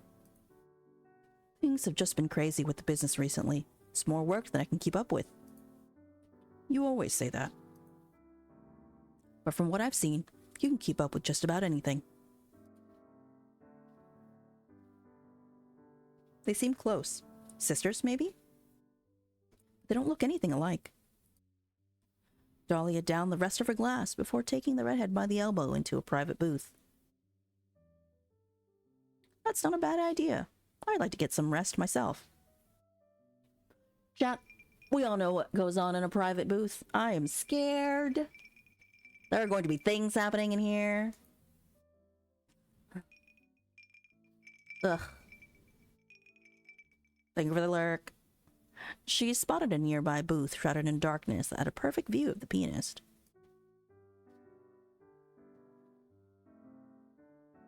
Sliding onto the plush velvet cushions, she couldn't help but sigh at the relief to her aching feet. Hello? Good, isn't he? Oh. Vivian turned to the interior of the booth with shock. A man sitting in the shadows spoke again, with a smooth, refined accent of someone from Great Britain. Oh, I'm not doing an English accent. I can't help you with that, sorry. I'm terribly sorry. Did I startle you? No, I didn't realize the booth was occupied. She moved to leave, but the man reached out and gently touched her shoulder. Please, you're welcome to stay. There's more than enough room. I don't wish to impose. It's no imposition. I was just admiring the pianist's talents myself. The man moved into the light, and Vivian could finally see him clearly. Neat navy blue hair stood out against an even more neatly tailored suit. He didn't look like the sort of man who would be in a place like this. But do I look like the sort of girl who would be in a place like this? The man waved a hand outside the booth, and a waitress came over immediately. Another bottle, sir? Yes, and a glass for the lady as well. Of course. Really, that's too kind. Not at all. My name is Will. Vivian. Will shook her hand and smiled. The waitress soon returned with a bottle of red wine and 2 fresh glasses. She reached to pour the wine, but Will took the bottle from her. Allow me. Will set the 2 glasses in front of him and slowly decanted the deep red liquid. There's something magical about mixing American jazz with French wine. He slid one of the glasses toward Vivian and raised his own.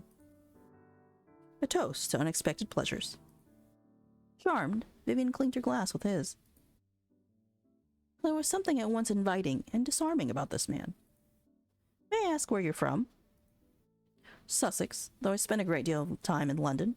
Have you been? Once. My mother and father prefer Italy and Greece when we travel abroad. I don't blame them. What brought you all the way to California? Some family business, I suppose you could say. Oh?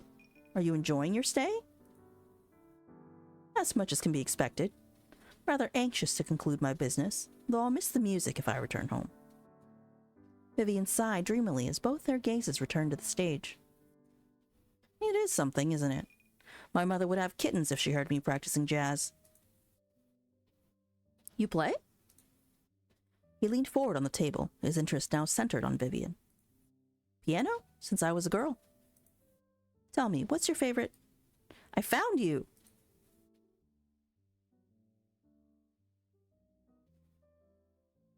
The man from the coat room approached the table with a wide grin that didn't falter when he looked between Vivian and Will. Evening, Will. Am I interrupting something? Vivian turned to Will, unsure. Of course not. Good. How about that dance now, doll? You promised. Will swirled the wine in his glass and leaned back toward the booth, once more obscuring his face in shadow. The pensive song they had been enjoying together flowed into another raucous dance number. It's a pleasure meeting you, Vivian. You two enjoy yourselves. With that polite brush off, Vivian had no reason to refuse Milo. He reached out his hand and she accepted it, allowing him to help her up. The pleasure was mine. Will watched Vivian disappear into the crowd.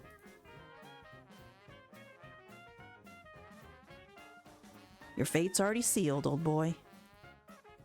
She's pretty, but there's no sense in starting something you can't finish. Quietly ruminating to himself, he emptied his wine glass and got up to settle the bill.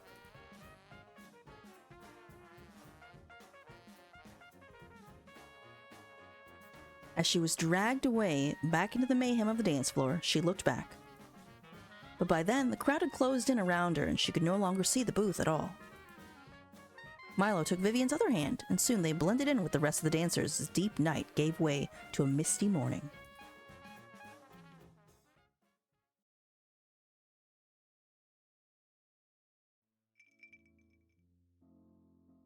Save. A knock at the door startled Vivian. Room service, miss. I'll leave the tray outside for you. All right. She stuffed her feet into the complimentary slippers and stretched with a yawn. The afternoon sunlight was already shining brightly, casting long stripes across the room. Thank goodness I made it back here safely after such a wild night. She recalled a vague memory of a taxi ride at sunrise and a limping walk up the Belmont stairs. Last night's dress lay tangled in a heap on the floor, along with her shoes kicked under the dresser.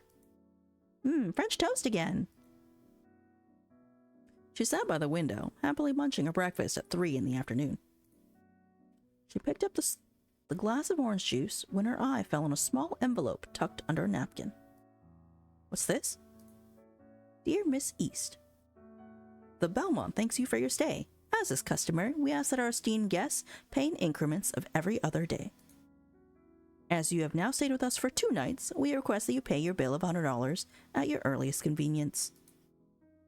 You are also more than welcome to extend your stay at the same rate. Regards, the Belmont. What?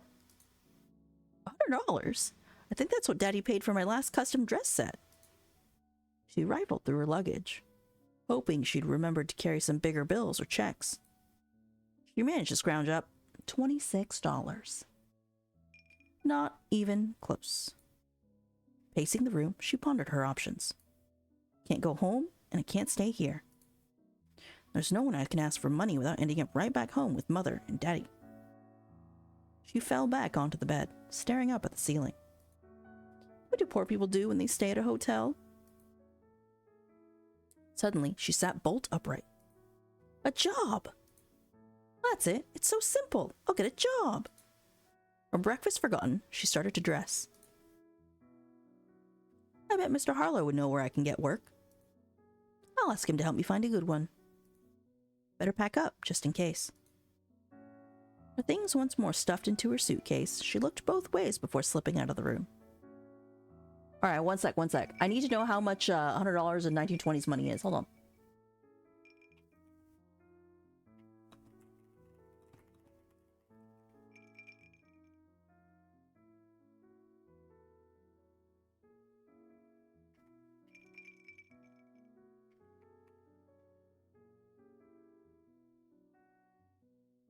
Okay, so $100 in 1920s money is $1,651 today. I'm sorry, $1,651 is crazy. For two, oh no, for two, actually, yeah, no, for 2 nights, that's still expensive. Yeah, that would be like, hold on, how much is a really expensive hotel room?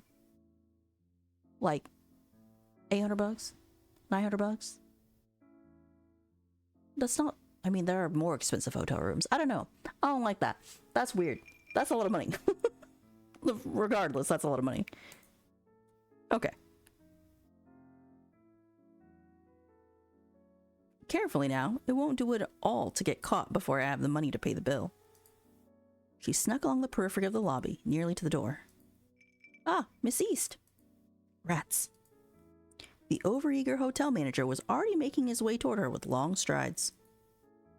How's your stay in room 104 been? Comfortable, I should hope. Yes, it's been lovely, thank you. And this morning's room service? Delicious, really. Wonderful, wonderful. And, I presume you received our note. I did receive it, and you see, it's a bit difficult. She started to move toward the lobby doors. I'll pay it, I swear. I just need a little more time. Wait, Miss East. She bolted for the exit, knocking into a few guests on her way. Stop. Sorry. She sprinted down the steps, suitcase in tow.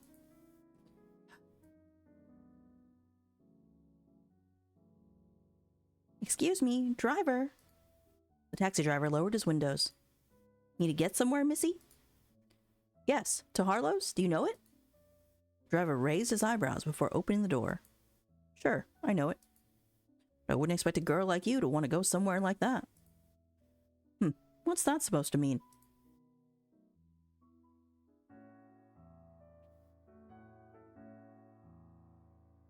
Thank you, and keep the change for your discretion. Sure thing, missy. He drove off in a cloud of exhaust fumes. In the harsh light of day, the exterior looked even less assuming than last night. There are no guards outside either. And so I'm back here again. So quiet. She pushed on the wall, mimicking Vincent's actions from the night before. It easily gave way and revealed the familiar staircase. Hello? Only the steps creaked in response as she descended cautiously. The floors gleamed with fresh polish, not a single speck of last night's mess remaining. I suppose he really does have it cleaned every morning. Staff bustled around the grand salon, tidying every inch of the space. Vivian retraced last night's route and quickly found herself in front of the office. Hello, Mr. Harlow? She timidly knocked on the door. I'm sorry to bother you, but I need help. You're the only person I could think of. The door swung open immediately. You're lucky I came to work early today. Oh. It hadn't occurred to me he might not be here.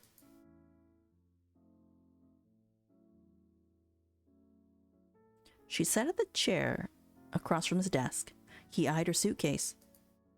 Don't tell me, you're running away with the circus? Very funny. I'm actually here to ask a favor. Anything for you, kitten. How can I help? Well, you see, I didn't realize just how expensive the Belmont is. Their nightly fee is absurd. It is a very nice place, yes. This morning they delivered a $100 bill with my breakfast. Can you believe the gall to bundle that in with a meal? Incredibly rude and unseemly. Yes, so I thought about it and realized I need a job to pay off that debt. She crossed her legs and laced her fingers expectantly upon her knee. The corner of Vincent's mouth twitched. So, you're asking me to tell you where to get a job? Precisely. And what are your qualifications? Qualifications? Well, I'm excellent at party planning. Obviously fashion as well. The girls at Feynman's tell me I have excellent taste, and... She trailed off, biting her lip. Is that really all? Vincent nodded, knowing full well she wouldn't be able to snag a job, even if her life depended on it. Kitten, just so happens I'm hiring. Why not work for me? For you? Here? For me. Here. What would I do? We have quite a number of things you could help with. Besides, we'd provide you with room and board. Why would I need a place to stay? You can't possibly think you can continue staying at the Belmont and keep racking up that bill. Vivian sat, dumbstruck. That point had not occurred to her. That does make sense. So, we have a deal? Feels crazy, but what other option do I have? Can't go home, I have nowhere else to stay, and I'm burdened with debt. Yes, alright. It's a deal. Vivian pushed her hand forward and gave Vincent a firm handshake. Great. How about you start now? Now? But what will I be doing? He kicked his feet up onto his desk, puffing on his cigarette. You were here last night. I'm sure you saw your fill. What most intrigued you? What do you like to do? What are you good at? I'm not sure. To tell you the truth, I haven't been allowed to try much of anything before. It's okay to not know. You just have to make a decision to start something. That's true. She sighed dejectedly. Mr. Harlow, I'm not sure that I'm actually very qualified. Don't sell yourself short, kid. I'll set you up with someone you met last night, and they'll show you the ropes. Encouraged by his words, Vivian thought seriously about who she wanted to spend more time with. So, who's it going to be? Ah, now we finally get to pick! Alright, you can't see behind the chat box. You guys are covering Vincent, by the way. You can tell by his suit. And I'm covering him, but yeah. It's okay. He's the one I'm least interested in anyway, so ignore his ass. We currently have Milo. We have Milo. Not Milo. That's Milo. Silas, Dahlia, sorry, I'm not into femme love interests. Will. These two people who don't have a name. This is the polyam route, I think. And then here's Vincent that I'm ignoring. We going Lime Yuri? We are not going Lime Yuri. That's... No thanks. Not my scene. I'm here for husbandos. Come on. The stream title says it's husbando time, not waifu time. I didn't expect you to post the no emote.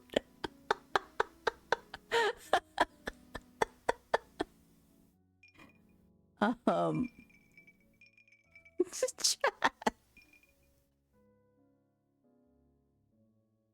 Admittedly, she is very pretty. I will give you that. She is very pretty. We need a pet pet? What do you mean we need a pet pet? What is that supposed to mean?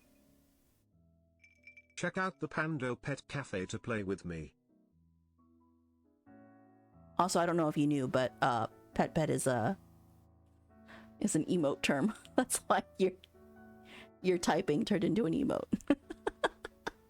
Oh, why are you pet petting me? Wait. Why?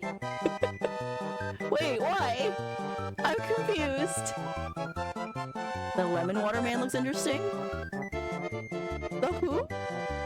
Lemon water man?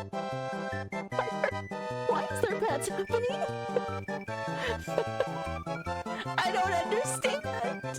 But thank you for the pet. You're making me spill my drink. Blue hair neon green thingy? Yeah. He's the British guy. Looks like lemon and water, I guess. Yeah. I didn't think about that. Floofy Tattoo Man. Yeah, the British guy. I kind of dig Floofy Tattoo Man, but he's also kind of like golden retriever coded, and that's not normally my fave type. But he looked cute.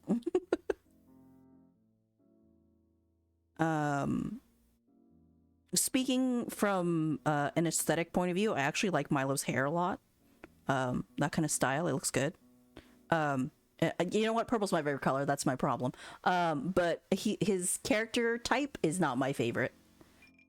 So I'm not really leaning towards him. So it really is. And then the dancer people look really interesting.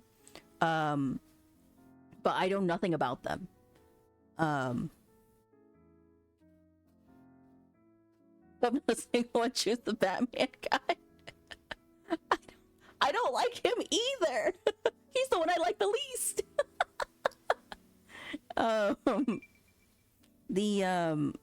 This dancer couple seems interesting, but we know literally nothing about them, which makes me kind of upset. Like, you gave so much characterization to all of these people and they got nothing. You just have to guess based on vibes, and I really dislike that. That's not fair to this couple. They don't deserve that, in my humble opinion. I almost want to pick them just because I want to be contrarian, but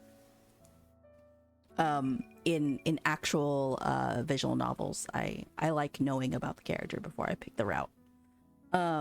So let me put the poll up. Hold on. We have Joker, Batman, Poison Ivy, Liquid Waterman, and absolutely normal dancers. Yes. That's absolutely accurate. I'm gone. Yes, that's literally it. All right, let's make poll. Poll time. Whoomst.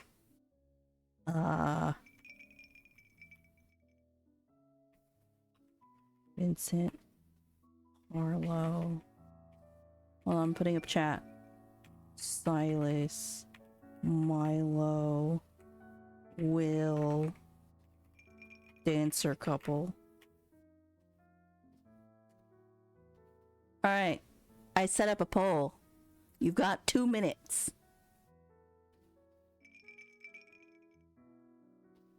I guess can I vote on the poll? Yes, I will vote for Silas.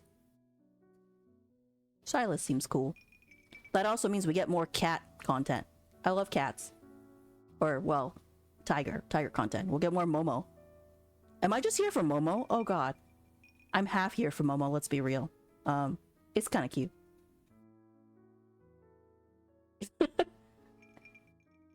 Yeah, right. Sato, there's a baby tiger in this game who is owned by Vincent, but Silas takes care of Momo.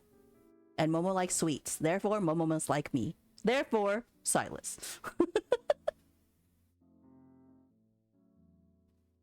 Okay, Silas is in the running right now. Great, A+. Is it because I said cat? Probably. Knowing my chat loves cats. You guys love cats. It's very funny. I don't know why you guys love cats so much, but I'm here for it. It's great.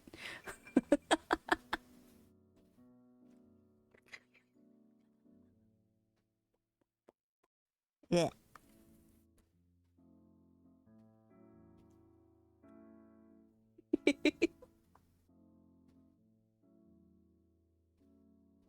Can't believe you used cat as bait. Good move. I know, right? I'm a genius. I'm very smart. Sorry, Lone Man.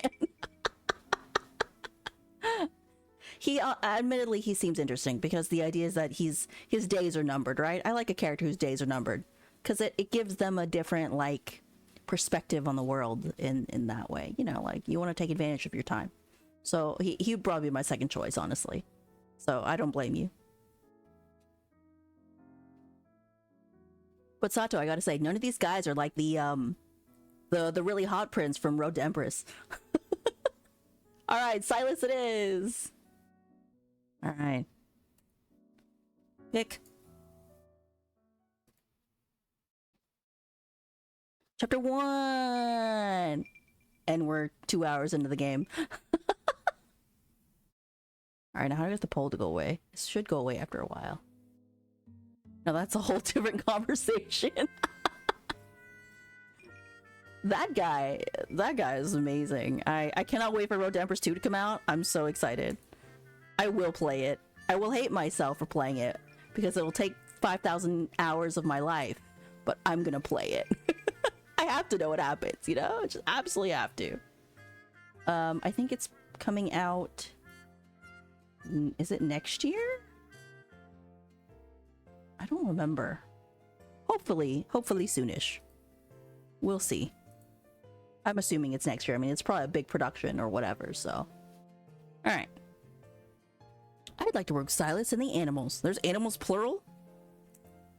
Oh, not afraid of teeth and claws? Of course not. That's so? Then I take it you already met Silas. He looked quite scary, but the baby tiger was so sweet. I did. I also met his adorably adorable tiger. His utterly adorable tiger. Oh my god, I can't read. My tiger, kitten. Silas is the caretaker for my pets. Oh, is he? How many do you have? 20 or so, I think. You can ask him yourself. He doesn't even know how many he has. Rich people problems. Is he here now? Maybe you can ask him what he needs of an assistant. Vincent walked over to his window overlooking the grand salon. I don't see pink hair anywhere, so I'd guess he's not in the crowd.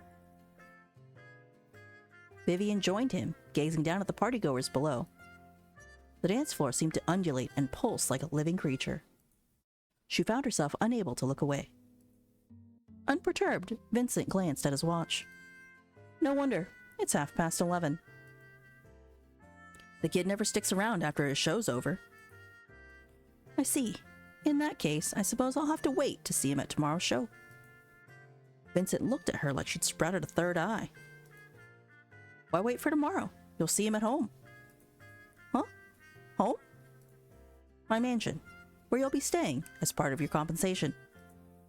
Room and board, kitten. I didn't realize he stayed there as well. Just how many people live in this so-called mansion of his? I don't trust anyone else to look after my pets. Silas gives them the round-the-clock care and attention they need. I'll have to get used to seeing him and his tattoos around outside work, too, then. Vivian swallowed. That's quite a full house. Takes a lot of people to run an empire. She resisted rolling her eyes, but the supreme confidence gilding Vincent's tone was convincing. Perhaps he was right. Anyway, I'm too tied up here to leave yet, so you have to tell him the situation yourself. Aren't you my boss? Shouldn't you handle something of that nature? Silas is your boss now. Him? My boss? So you're saying I'm supposed to just announce my employment to him? He looks like the type to... Vincent's easy smile quickly became a leer. The type to what? The type to be startled by unexpected news from a near stranger. His expression eased slightly. Vivian breathed an internal sigh of relief. He's fine. He's a grown-up. In fact, I think he'll be delighted for the help. He's never had an assistant before. With the fondness in his voice, you'd think Silas was one of the pets. I'll have one of my men bring a car around to take you home.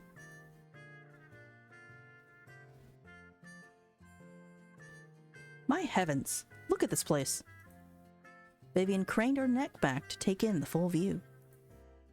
The Harlow mansion was nearly grand enough to rival the West's. Unlike her family home's quiet elegance, it had an unrestrained opulence, practically shouting its newness in a way she found charming. I get to stay here for free. It's certainly better than the Belmont.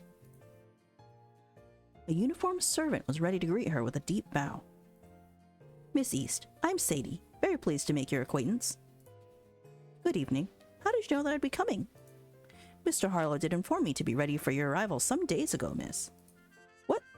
But I only accepted the arrangement tonight. Well, the master does have a certain intuition about these things. This way, please, miss. Vivian followed the servant through the foyer, taking in the luxurious materials and decor. How many people live here? Mr. Harlow, of course, and the young Mr. Harlow. Mr. Yurov, Miss Reyes, and Mr. Bone as well. Up we go. I see. Mealtimes must get crowded. Not in the slightest, miss. We have plenty of space. And these are just our permanent residents. We have many guests coming in and out all the time. And here is your room. With a flick of the lights, the room was illuminated in a soft glow. You'll find your bath adjoining. I do hope it is adequate to your tastes. Perfectly adequate. Thank you. And where can I send out my laundry? We usually do the washings on Tuesdays and Fridays. Lovely. I'll be sure to send you my things then. Actually, I'm not the laundress. Vivian met Sadie's polite stare with a quizzical look of her own. Oh, that's right, I've just remembered. Where could I find Momo? And his caretaker? Mr. Roan, was it?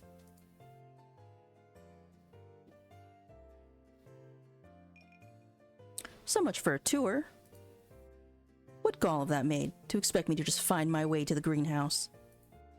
Vivian went down the stairs quickly, rounding the corner without looking. Oof. Careful there. Pardon me, I'm still getting accustomed to the house. Oh! Man from the private booth my first night. What is he doing here? A magnanimous smile danced around Will's lips. It's quite all right. Vincent mentioned to me you'd be staying here. Vivian, wasn't it? Yes, that's me. And it's Will, yes? Do you stay here as well?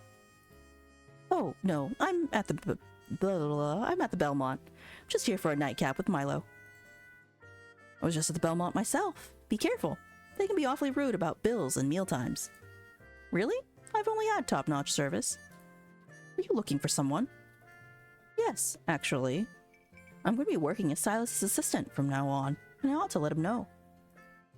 A servant directed me to a greenhouse, but I can't even seem to find my way to the garden. Ah, you nearly had it right. Just down this hall and out that door. Thank you very much. Good luck. He watched her back until she vanished into the obscured garden.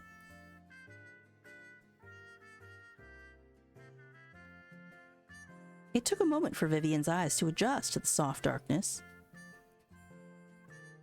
How beautiful! She breathed in the cool autumn breeze, still heady with the scent of jasmine. The heels of her pumps sank into the grass as she padded toward a glowing glass building situated deeper in the garden.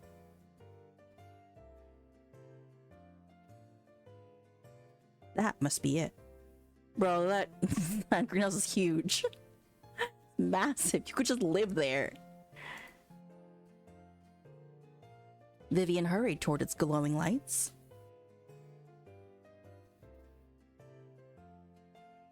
The chattering of animals and mules and croaks mingled with a low male voice and echoed through the night air. Really? And then what happened? Who's he talking to? Oh, that guy. Yeah, I was thinking the exact same thing, Bartholomew. Vivian strained her ears to listen for another voice's reply. If Bartholomew is not a cat, I will be so angry. Missed opportunity. The only other sound emanating from the glass walls were chirps and barks. That's a good point, Murphy. I hadn't considered that. Could he be talking to the animals? She took a step back from the greenhouse entrance, her hands trembling. This man could be completely insane. It would certainly explain his appearance. Bruh, why would I leave? Why is leave an option? We're not leaving, we're staying. I'm committed. We committed to pink-haired guy, so that's what's happening. We're not going anywhere. Vivian hugged her arms to her chest. Okay, so he's talking to the animals. And yes, his tattoos do look terrifying. But Mr. Harlow doesn't seem like he would let an insane person be in charge of such an important act. She took a deep breath and raised her hand, trying to knock as firmly as she could. Ah! The door sprang open without warning, sending Vivian flying. Ow! She landed backwards into an errant patch of dirt. Oh no! I'm so sorry. He rushed to pull her up, supporting her waist with one arm and gripping her hand with the other. Vivian winced, brushing off her skirt as she stood. Ugh, I ruined your pretty dress. I'm really, really sorry. He stared at her, stricken, his expression a mixture of surprise and apology. She tried not to gape at his tattoos, but she couldn't deny a creep of distaste and fear at the sight of them. But I must admit, that's hardly the face of a dangerous man. Bartholomew heard a noise. and I thought maybe Milo came to play with us, so I went to check. But never mind me. Are you okay? I'm fine. I shouldn't have shown up unannounced so late at night. A look of recognition dawned across his face as he examined her. Hey, wait. Didn't I meet you last night? Yes, but only briefly. My name is Vivian. I remember. That's right. Whoa, ah! What's wrong? Oh! He was still holding her hand from helping her up. Silas rushed to release her and busied himself with mussing his hair instead, his cheeks aflame. I'm sorry. I didn't realize. How could I have not noticed he was still holding my hand? It's alright. You were just helping me up. I swear I'm not usually so, high-strung. Let's round all in. You like him already? Like I said, he's very golden retriever energy. Some people like that. Not usually my type, but... oh, he's growing on me. I'm okay with this. I'm not used to anybody coming out here at this hour is all. Anyway, you didn't come to see me, right? Before she could answer, he was already ushering her inside.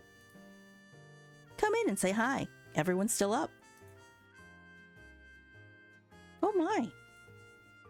Her eyes took a moment to adjust to the new brightness of the greenhouse. Splendid plants and tropical trees like she had never seen stretched impossibly high. Flowers of every color and shape dotted every surface, filling the air with a swooning fragrance. It's not about the golden retriever energy. It's about that gap moe. The gap moe! Yeah, okay. Okay, I can see that. Yeah. Yeah, okay, yeah. Gap moe. Valid. She forgot her earlier trepidation in the midst of such wonder. This is absolutely incredible. Animals were everywhere, climbing up the walls, rolling across the floor, and lazing upon pillows. All manners of species, from monkeys to reptiles to cowcats, gambled about in harmony. Pretty great, huh? Some of these I've only ever seen in encyclopedias. I understand why one would want to stay late in the evening. I'm glad you like it. They love it here, and that's what makes me happiest. It's really a marvel. A lemur crawled along the ceiling's expensive light fixtures, teasing a group of tortoises down below. Several birds with feathers of brilliant crimson and turquoise flew from perch to perch. I don't have much in the way of seating for people out here. But you can sit over here if you want. Is this where he sleeps? A makeshift living area was set up in the far corner of the greenhouse. Vivian sat hesitantly on the edge of a couch that seemed to double as a bed. Silas settled onto the floor several feet away. As soon as he sat down, he was swarmed by animals, half obscuring his sturdy frame. A tiny squirrel monkey nibbled at his ear as a pair of puppies gamboled around his feet. Do the animals sleep here? It's practically soft enough for a human. Silas smiled sheepishly, rubbing his neck. I've got a room inside like everyone else, but when I first got hired, I fell asleep out here almost every night. Mr. Harlow had this furniture put in for me. I told him the floor was fine, but he insisted. Oh, it's yours? She noted the crowd around him vying for cuddles and pets. I imagine it gets rather cramped with all these fellows wanting to share. His cheeks flushed deep red, clashing spectacularly with his hair. Oh, there's Momo behind me. Hold on. Did you guys even see Momo? Momo's been in the corner the whole time. Hold on. One sec. You guys...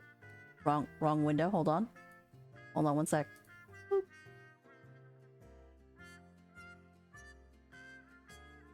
There's Momo. Very cute. Very chocolatey. Very cute. I just realized I might have been covering him this whole time. You guys hadn't seen Momo. My bad. Oh, he's in the middle. He was in the middle sometime. Okay. A streak of white and black stripes zoomed toward them. Momo! The little cub hurtled toward her on short legs. He reared up on his hind legs, placing his front paws on her knees. The tag on his light blue collar flashed in the light. Cat noises. Oh, you sweet thing. She scooped him up onto her lap, where he instantly settled with an affectionate purr. Hold on. The Momo sprite is quite cute, actually. Hold on. Here. There you go. We'll enjoy the Momo sprite for a little while longer. I forgot that I was covering him. You guys probably missed it the whole time he was there. My bad. Here's more Momo content. He remembers you.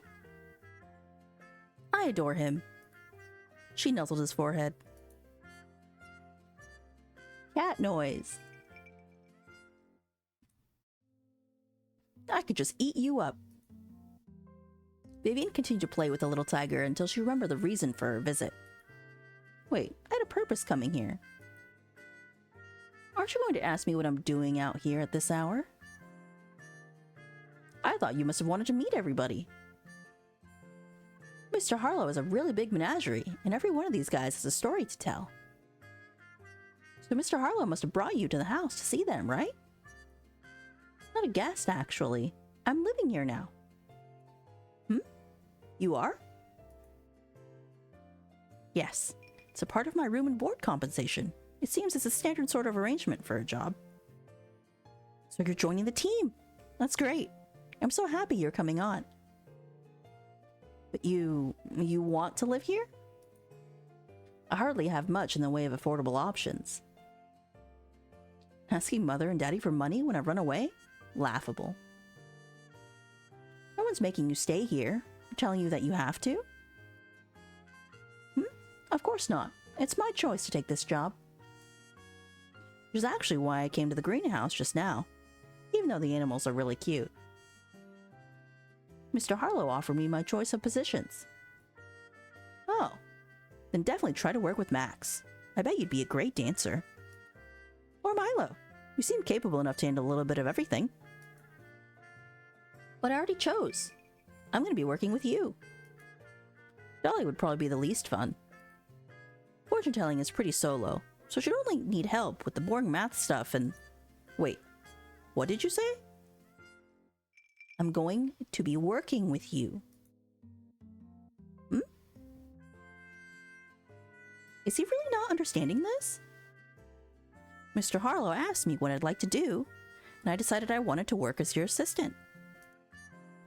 Silas made no indication he understood, merely staring blankly. Vivian pressed onward. You see, I love animals, but was never allowed to have a pet as a girl. I'd like to make up for lost time. He cleared his throat and examined the head of the snake adorning his hand. I'm sorry, I don't think I understand. What's there to understand? Mr. Harlow hired me, offered me my pick of roles, and agreed when I asked to assist you with your act. But you could have worked with any of the others. What is he so upset about? I could have, but I chose not to. She trailed off, eyeing the black illustration seeping out of his collar and shirt sleeves like spilled ink on parchment. Why would someone do such a thing to their body? I wanted this job. If you're not all right with it, perhaps I should ask Mr. Harlow for a different job? No. Vivian involuntarily flinched at the outburst. Sorry. It's not that I don't want you to work with me, actually. I want you to be my assistant. But are you sure? You're sure you're okay to work with me? Why, yes, I've already said so. He nodded slowly. Right, okay. So you want to work with the animals? Yes. But if it's this much trouble, I'm sure Mr. Harlow can station me elsewhere. Oh no, please don't. The animals really like you. Momo yawned and settled deeper into Vivian's lap. See?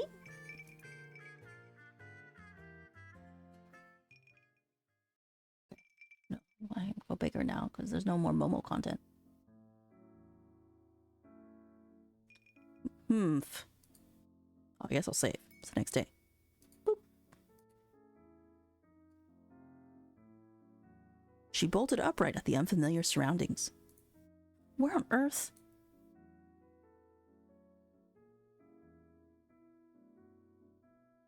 I really can't make it back to my room alone, you know. No, I insist. You're new here and a lady. I can't leave you to go out alone in the dark. It's only a few minutes' walk. That's all the time they need. They? I have it on good authority that scary tigers prowl this garden, like Momo here. Oh, as you can see, Momo's right behind me. Cat noise. Vivian pretended to observe the magnolia trees to hide her grin. Well, I suppose in that case, there are tigers.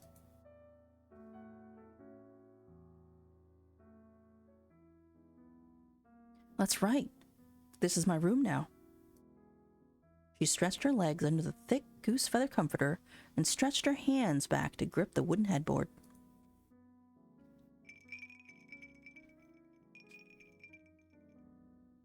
Silas certainly didn't seem completely normal, but not dangerous either.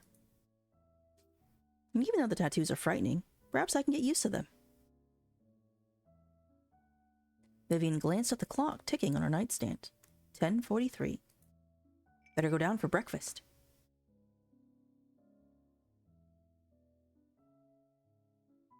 Milo, close your mouth when you chew. But it's so good. Milo spoke through bites of French toast.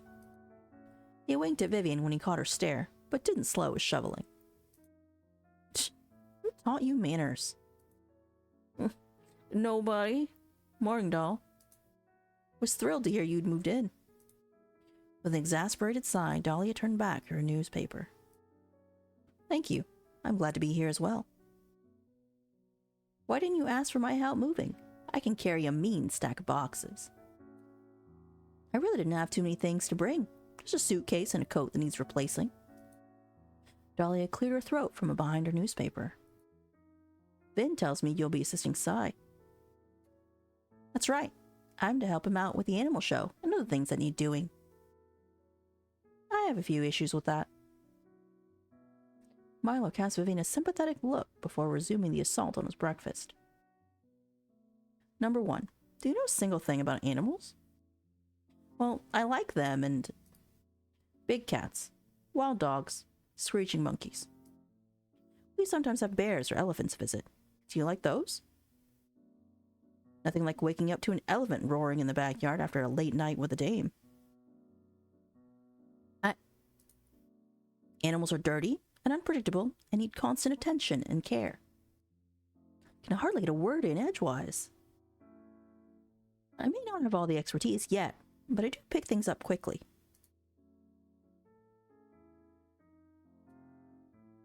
Ad break in a minute. My tutors always said so. Isn't that just superb? We have a runaway rich girl living here for free who knows nothing about the animals she's supposedly going to help wrangle. That's simply untrue. I don't have a dime to my name. You're less experienced than our trainee waitresses. Another brilliant business idea from Vin. She's just trying to rile me up. Mr. Harlow hired me himself and said it was my choice which job I'd take. I'd like animals more than boring old bookkeeping. Oh, I'm sorry, that's your department, isn't it? Dahlia's eyes narrowed as Milo looked on, licking syrup from his fingers. Number 2. Silas is not as tough as he looks, and he's never worked closely with anyone before. Seemed plenty fine with it when I told him. Of course he seemed fine. He's a walking angel. You think he'd tell you he didn't want to work with you to your face? Vivian fell silent. Does Silas really not want me around? Dahlia, go easy on her. She looks like some scared kitten. Listen, doll. Silas said it's fine. I'm sure it's fine. Milo. What? He's a grown-up. You start treating him like one too. And I, for one, am glad you're here. Thank you. That makes one of us. I'm just going to take this in my room. Vivian smeared a cinnamon roll with raspberry jam and flounced out the door. Silas is going to have a hell of a time handling that one. Maybe I ought to step in. Not another word.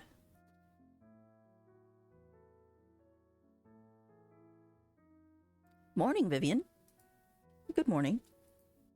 Silas came from the direction of the garden, wearing an easy smile and a wrinkled shirt. Oh, are you all done eating? I was hoping we'd go over the animals' names and roles over some breakfast. Oh, ants. Ants.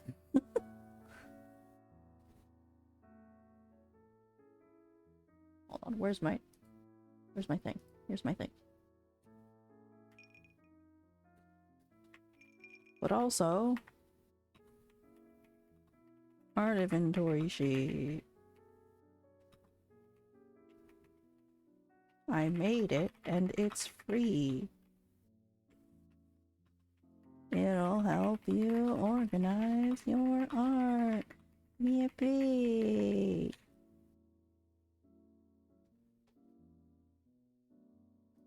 Okay. Look, I'm gonna ads in the ads, okay? Oh, more people picked up the sheet. Cool. I updated my sheet with some dumb stuff because I realized I had some ideas I needed to put in there. It's pretty good. I have some really good ideas, but I can't show it to you because now it's a secret.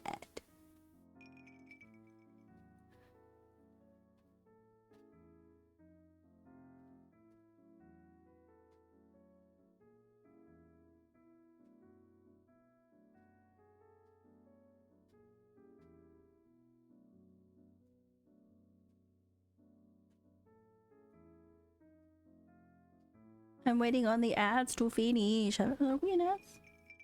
You're an ads, no? Am I being silly? I can never tell. Like, the thing says it. And then I don't believe it, that it's saying that, you know? That's my problem. I don't believe it. It's lying to me. Or is it? Maybe it's not. Maybe I'm just silly. It's fine. I'm just being silly. Ad reg ends in a minute. Just hang out here for a little while longer.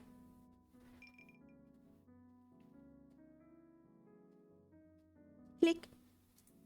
There you go. Also, I gotta say, putting raspberry jam on a cinnamon roll is kind of cursed. I would not do that. I'd probably put like, what would I put? Cinnamon roll. I don't think I'd ever put jam on a cinnamon roll. I'd probably actually butter a cinnamon roll. Because it needs a little bit of salt, you know, to make the cinnamon roll taste better. I think I'd put butter on it, like a crazy person. Because it doesn't need more butter, but I'd butter a cinnamon roll.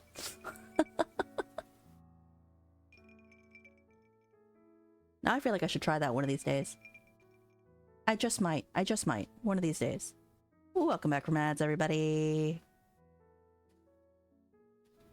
Oh, we're not hungry anymore? Why? Because you're mad? She hit the roll behind her back. Well then, if you're sure. I have to take the cockatiel to the vet right after this, so I'll meet you backstage at the Speakeasy, okay? Sorry, Irby. Lloyd will bring around the animals for us. Alright, see you there. She watched him head toward the dining room. Oh, Silas, maybe after the show we can go over all of their names? Yeah, it's a plan.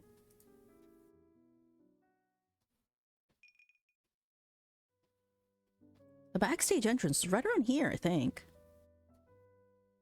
Bubblegum. Right, you're in.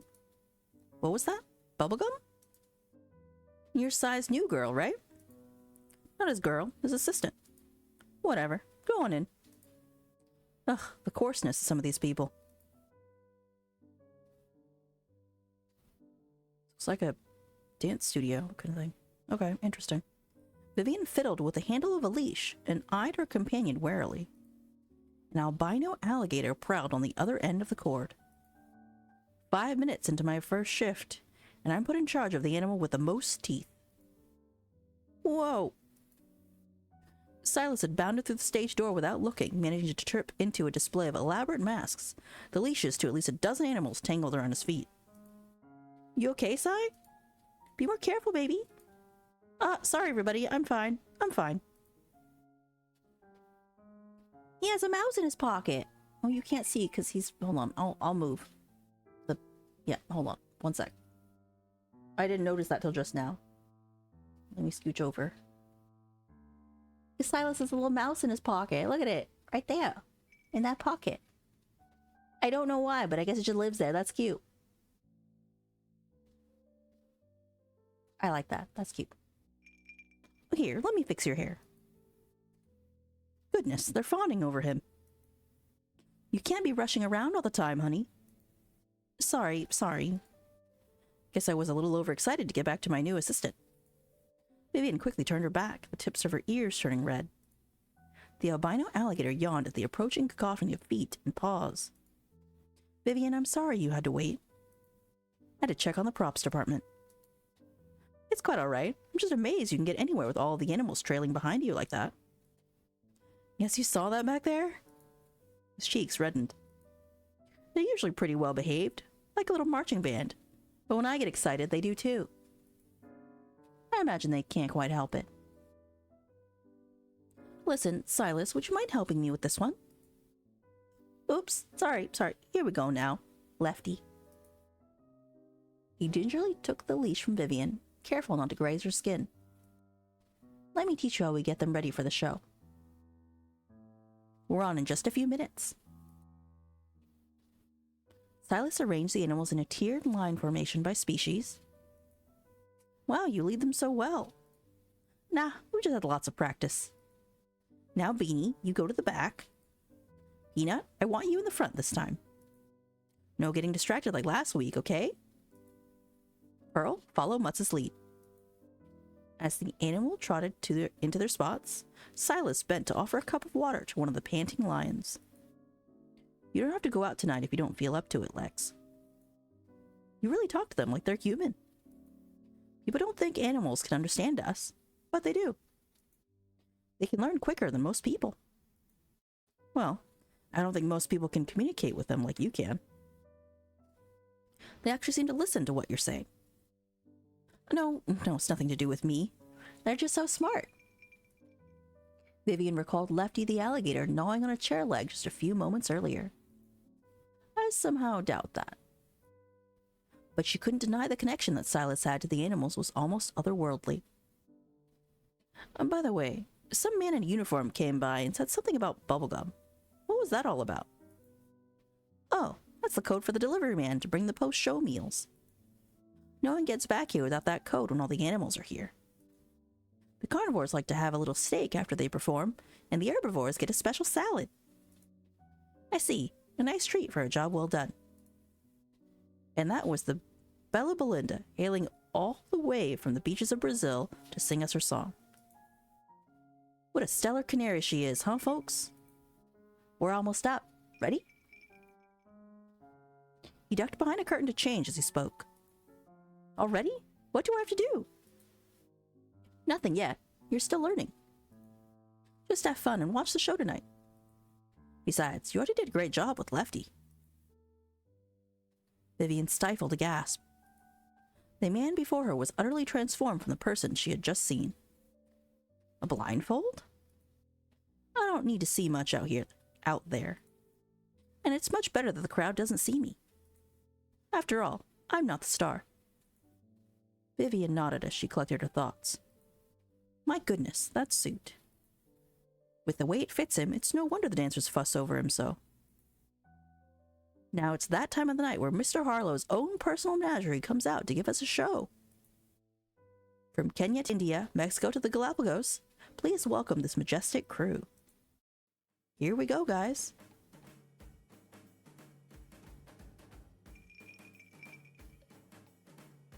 Each animal followed Silas's precise hand signals in one streamlined formation. The big cats pranced in unison, the monkeys circled the stage, and the dogs leaped through hoops and scurried across ramps. Oh my! The audience roared with enthusiasm. Despite the spectacle of the animals, however, Vivian couldn't take her eyes off the man directing them from the shadows, out of the bright stage lights. Heavens, his physique really is something. But I suppose he would need to be strong to keep up with the animals. Vivian chewed her lip and thought, Still, rather strange that he would hide the tattoos. The audience would probably go even more crazy for them than the animals. He raised and lowered his hands like an orchestra conductor, leading the lions into a parade. Good night, Dizzy. Later. Thanks for hanging. The dogs followed, waddling on two legs like their leader. You even see the muscles rippling even under his shirt. Wait, stop. Focus on the animals. The whoops and cheers of the audience crescendoed as the animals arranged themselves in a chorus line.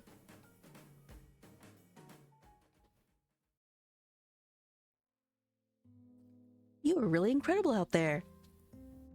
Silas scooped water from a barrel into the long trough lining the back wall. The animals, panting with exertion, rushed to drink. They did a great job, huh? Every night I think they get better. They have a great teacher. I'm glad you had fun. Soon you can do it too. Help lead the animals, I mean. I do hope I can help, but your level might be rather difficult to reach. Don't be silly. It's easy. I mean it. We should head home now. They get sleepy straight away. I get tired too after a performance like that. Mr. Harlow always makes sure the cars get sent around the back as soon as the show ends, so they'll all pile into the caravan. You ready to go home yet? Vivian glanced past the stage door toward the grand salon. The dance floor looks so alive, and I really want to try another one of Marshall's cocktails. Vivian, something wrong? A look at his face, so open and earnest, changed her mind completely. Nothing at all. Let's go.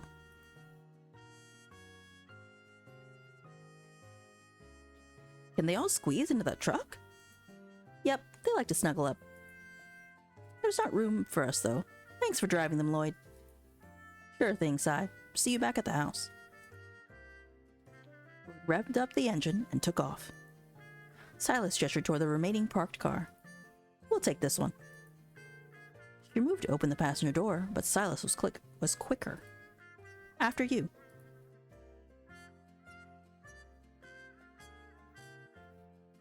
Silas drummed his fingers against the steering wheel as he eased the car down busy downtown thoroughfares. It's still so busy. So many people are out and about. The night's just getting started for most of them. She snuck a peek at Silas in the driver's seat, his hair falling across his forehead with an easy charm. He bit his lip, waiting for a red light to change. If it weren't for those tattoos, anyone would consider him quite handsome. In a rugged, outdoorsman sort of way. Suddenly feeling the exhaustion of the day, Vivian suppressed a yawn. Sleepy? Not in the slightest. It's okay. You should rest. You did a really good job tonight. But I didn't do anything. You did so. You were my assistant for a whole night's show. I've never had one before. My stomach did not flutter just now. That was a pang of fear of being alone with a frightening man in a car. I hope you weren't too bored, though. I promise tomorrow I'll give you more stuff to do, okay? Alright. Oh, but only if you want to. Well, you see, I'm not very used to working yet. Of course. I shouldn't have rushed you. So I'd love to learn anything you can teach me. You would? Silas kept his eyes on the road, but tapping fingers against the wheel took a feverish intensity. I would. She leaned her cheek against the window. Vivian watched as the city streets disappeared into the velvety deep night, the skyscrapers giving way to rolling estates in the hills. Were nights always this lovely at home?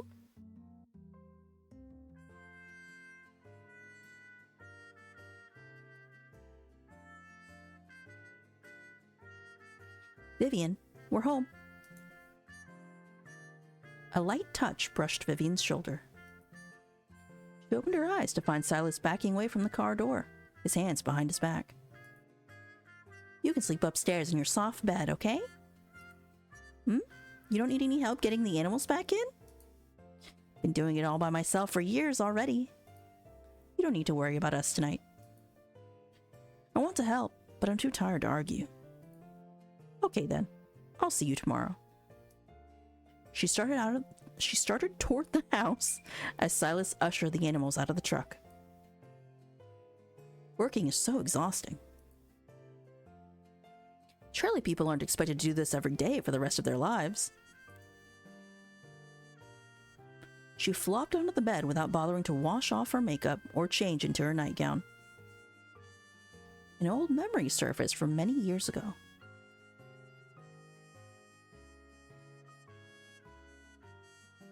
Mama, what's that? Goodness, your father shouldn't leave his newspapers lying out in plain view like this. Florence bent to take the papers from Vivian. But what is that picture? Those men have drawings on their skin. It looks pretty. No, Evelyn, those are the farthest thing from pretty. Those are tattoos, and they're a mark of a poor character. That's why those men are criminals. You see? Wanted for murder and robbery. Really? But that one has a mermaid, and that one has a heart. Evelyn, you promised me if you should ever see someone with tattoos, you will turn right around and walk the other way. People with those markings are of the very lowest sort. Criminals or sailors or worse.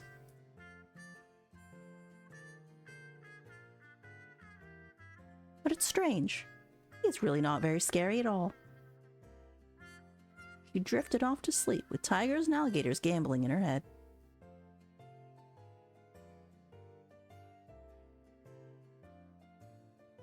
5, 10, 15. Wait a minute. He jumped into the open truck and frantically examined its interior. Something wrong, Si? Where's Momo? Momo, the little white tiger cub? Was he on the schedule tonight? Yes, he's on every night. Where is he? Shit, I haven't seen him. He must still be at the Speakeasy. Fuck. Move, Lloyd. I can drive you back. Let's take it easy. Maybe you just wandered off again. Call Mr. Harlow. Tell him Momo's missing and I'll be back at the club in 15. Si, it's a 30-minute drive. Be careful. Just call him. Oh no, Momo! Chapter 2! Okay. I think... How is everyone? Hello? I think this is probably a good place to stop. Because if I continue, I'll be really mad at, like, leaving everything on, like, a cliffhanger or something. Narratively, this is a good place to stop. So, this is probably going to be it for Speakeasy for right now. What's that cake? See, maybe we should have picked the dancer guy after all, huh?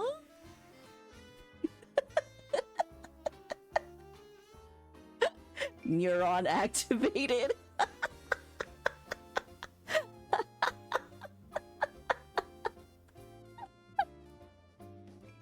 Okay. Hold on, let me save.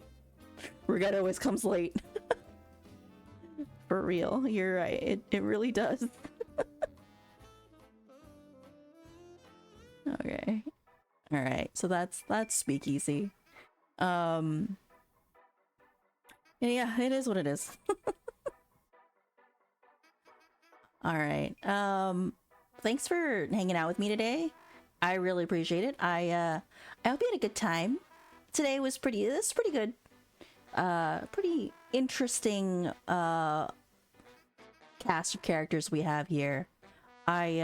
For like a good section of time in the beginning, there's an emote stuck on my head. I actually thought I was gonna like do not finish this game and I was gonna like call it a day and do something else. I did commit to it, so like I want to know what happens, you know? But I gotta say, these love interests are not that compelling, honestly. Just from like what we've seen of them, I'm not super into any of them.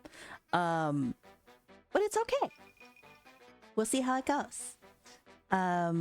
This does mean that May is going to be interesting. If I really hope there are there's like some good love interests in May, because we have a lot of story happening there, so much reading, and I guess, okay, so I plan on giving everything like a good try. If anything actually like, if I actually like decide I'm gonna quit a game, I need to come up with some backup stuff to do. So if that does happen, I'm sorry in advance. But look, I've got a decently high narrative tolerance, okay?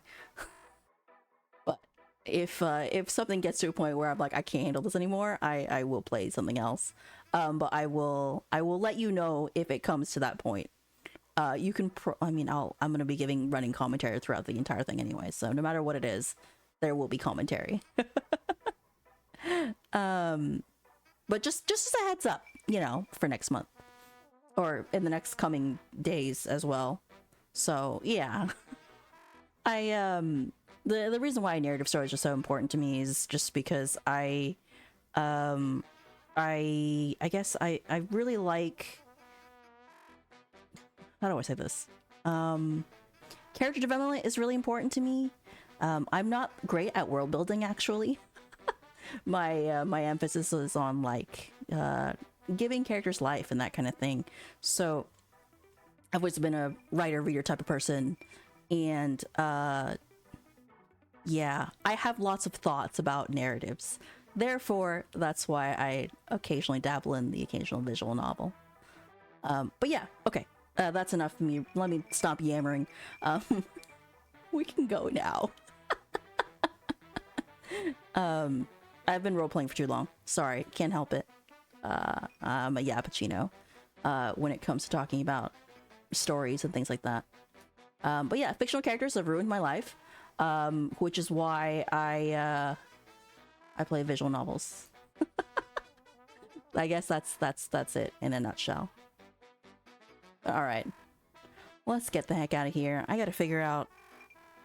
A, I need to figure out how to read again. Somehow I've forgotten how to read. And B, I need to figure out what I'm gonna eat for dinner. So I'll get the heck out of here. Thanks for hanging out with me today. I really appreciate it. It was great. Today was fun. It was a good time. It was a good time. All right.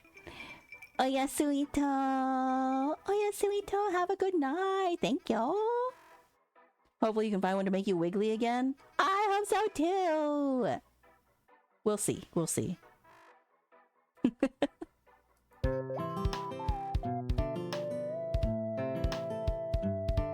Good night. Goodbye. Ah! A pet. Ah, you have been scammed.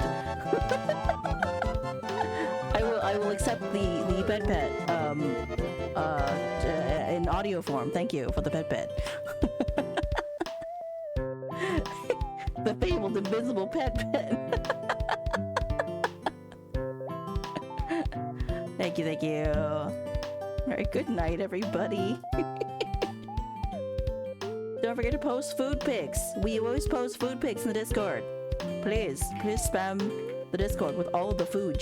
I'm so hungry. I'm gonna eat everything. Send me photos of your dinner. Yeah. Assuming you had photos, that is. Okay, bye. Good night.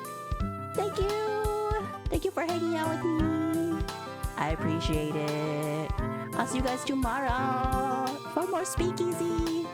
Good night. Goodbye. Goodbye.